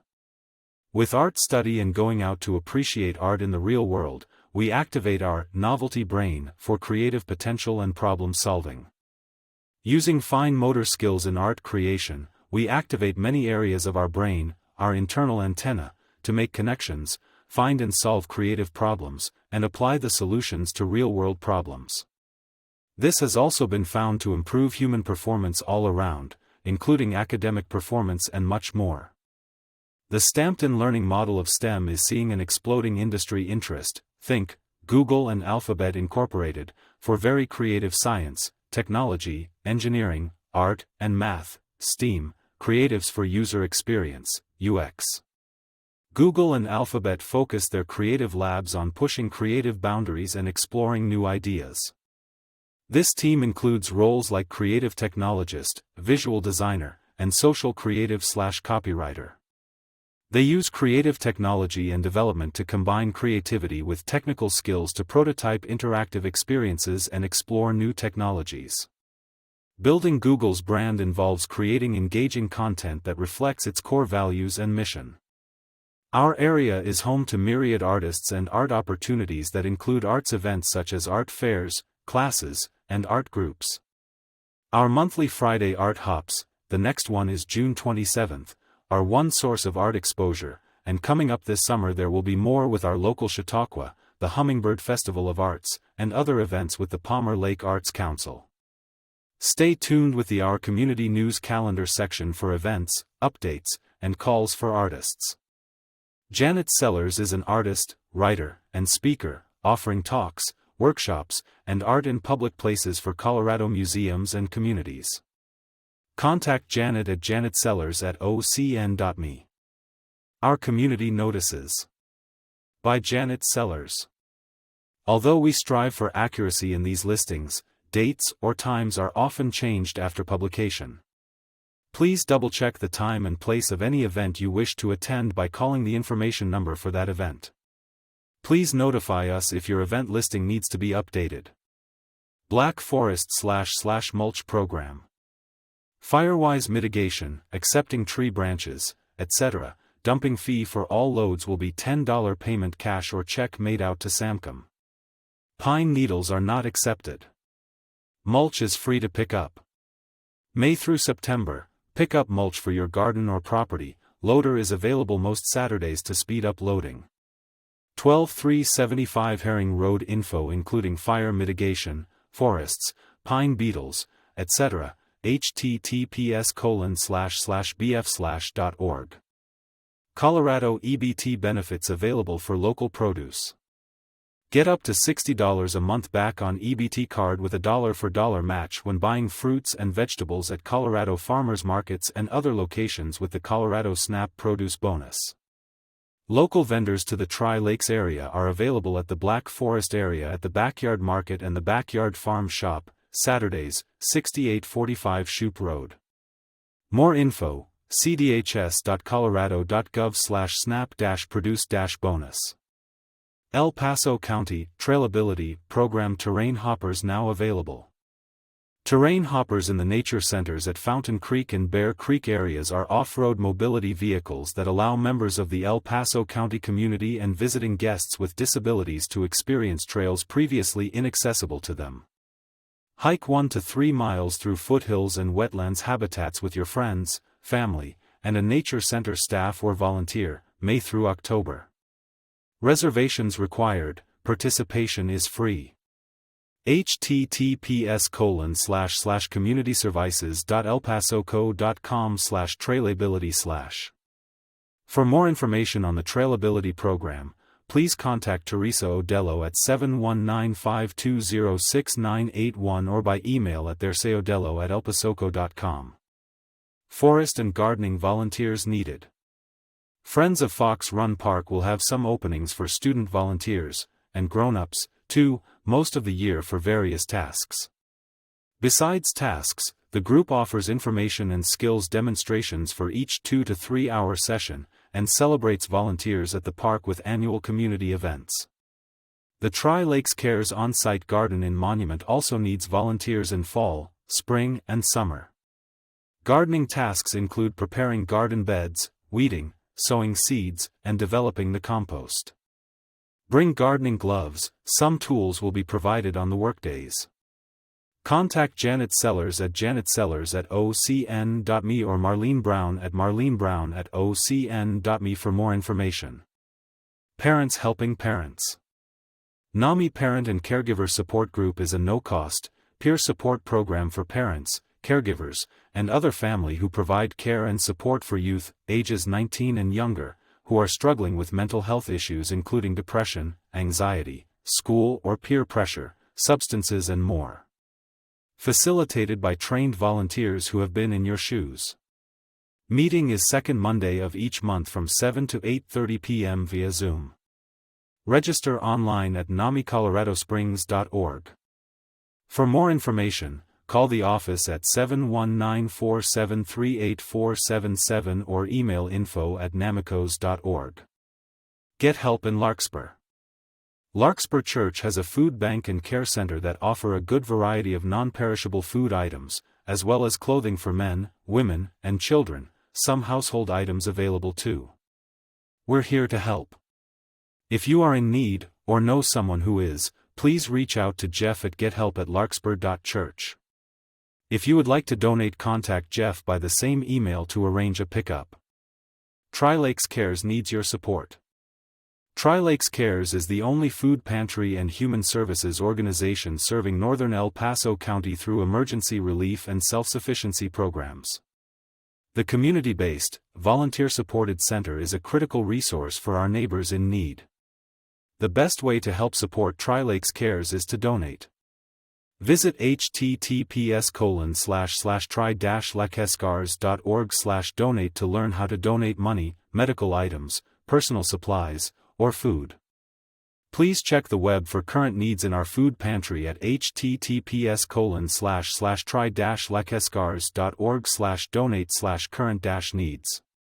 Donation drop-off hours are Monday through Thursday, 9 a.m. to 4 p.m. For more information about Tri-Lakes Cares or how you can help, contact Tri-Lakes Cares at 719-481-4864 or info@tri-lakescares.org. Black Forest Log School needs your help. Please help preserve the historic school for another 103 years. New exterior damage was discovered. It has exceeded the budget renovation funds. Friends of the Black Forest Log School, a 501c3 corporation, appreciates your donation. Please send a check or bring cash to Black Forest Community Foundation, 6770 Shoup Road, Black Forest, Colorado 90808. www.bflogschool.com. Monument Academy Traffic. To ensure a smoother experience for non-school traffic, it is recommended finding an alternate route if possible that avoids this area during the school drop-off pickup times Monday through Thursday 7 to 8:30 a.m. and 2:45 to 4 p.m. and Friday 7 to 8:30 a.m. and 11:30 a.m. to 1 p.m. WMI needs volunteers. The Museum of Mining and Industry is currently recruiting for visitor services associates and guides. Please consider sharing your time and expertise. Volunteers must be 18 and older and pass a background check. For information about volunteer opportunities, please call 719-488-0880 or email at volunteer@wimi.org. Community volunteers. Many students need volunteer hours for scouting, civics classes, clubs, or would just like to volunteer for the good of it. Friends of Fox Run Park will have some openings for student volunteers, and grown-ups, too, most of the year for various tasks. Besides tasks, the group offers information and skills demonstrations for each 2 to 3 hour session, and celebrates volunteers at the park with annual community events. The Tri-Lakes Cares on-site garden in Monument also needs volunteers in fall, spring, and summer. Gardening tasks include preparing garden beds, weeding, sowing seeds, and developing the compost. Bring gardening gloves, some tools will be provided on the workdays. Contact Janet Sellers at janetsellers@ocn.me or Marlene Brown at marlenebrown@ocn.me for more information. Can you volunteer today? Links to local organizations with an immediate need for volunteers are listed on the county's website, www.elpasocountyhealth.org/volunteering-and-donations for groups like Care and Share, Crossfire Ministries, Blood Donations, Early Connections, Volunteer from Home Opportunity, Foster an Animal, Medical Reserve Corps of El Paso County, Salvation Army, Silver Key, and United Way. Ongoing opportunities. The Colorado State University Extension Office in El Paso County has several opportunities for individuals interested in volunteering. https://elpaso.extension.coloradostate.edu/volunteer-opportunities. El Paso County volunteer-based and nonprofit organizations rely on the hard work of individuals like you. Find out how you can play a part by becoming a volunteer in El Paso County. Get involved in El Paso County volunteering nonprofits and organizations. https://www.americantowns.com/el-paso-county-co/volunteer-organizations/. The El Paso County Sheriff's Office Volunteer Program is composed of a collective citizens group with a true and common desire to partner with the El Paso County Sheriff's Office by volunteering their services while learning more about the internal workings of the law enforcement community. https://www.epcsheriffsoffice.com/volunteer-program-0. The El Paso County Volunteer Program is a wonderful opportunity for citizens to learn about the various functions of county government as well as give back to the community. The county's numerous boards and commissions need your experience, talents, and time. https://bocc.elpasoco.com/volunteer. Palmer Lake parking restrictions. When there is an accumulation of 2 inches or more of snow, the parking restrictions are in effect. No person may stop, stand, or park any vehicle on any portion of a snow route, or leave, abandon, or permit to remain stalled any vehicle, which is stalled on any portion of a snow route and must take immediate action to park the vehicle lawfully. Parked vehicles must be removed from all streets within the town, including those which are not designated snow routes. Parking information details: www.townofpalmerlake.com/pw/page/parking-restrictions-during-snow. Neighborhood safety. What qualifies as suspicious activity? If you see something, say something. It's vital to report to local law enforcement. Suspicious activity can refer to any incident, event, individual or activity that seems unusual or out of place. Some common examples of suspicious activities include a stranger loitering in your neighborhood or a vehicle cruising the streets repeatedly. Someone peering into cars or windows. Here's what local authorities and Colorado Department of Public Safety says is needed information. Who did you see? What did you see? When did you see it? Where did you see it? Why it is suspicious. Call 911 or your local law enforcement agency. Do not remove trail blazes/markers. You will be seeing some trail markers in Fox Run Regional Park on trees. The trail markers help protect the delicate forest ecosystem because we can stay on the trail and not damage the ecosystem underneath our feet or with bicycles or horses, etc. These are traditional trail markers, especially useful and necessary in snowy, icy weather when we cannot see the actual trail. Our high desert forest climb is dependent on its skin of soil and plants to survive.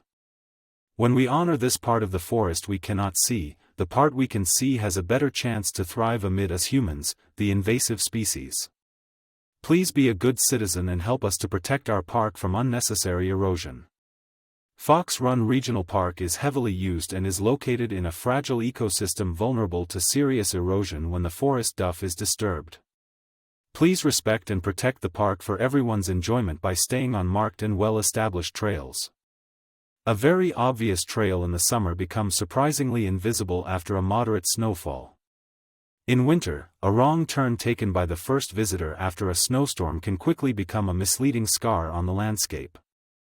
The silver and light blue rectangles that you see attached to trees serve to identify the only trails to use in the park.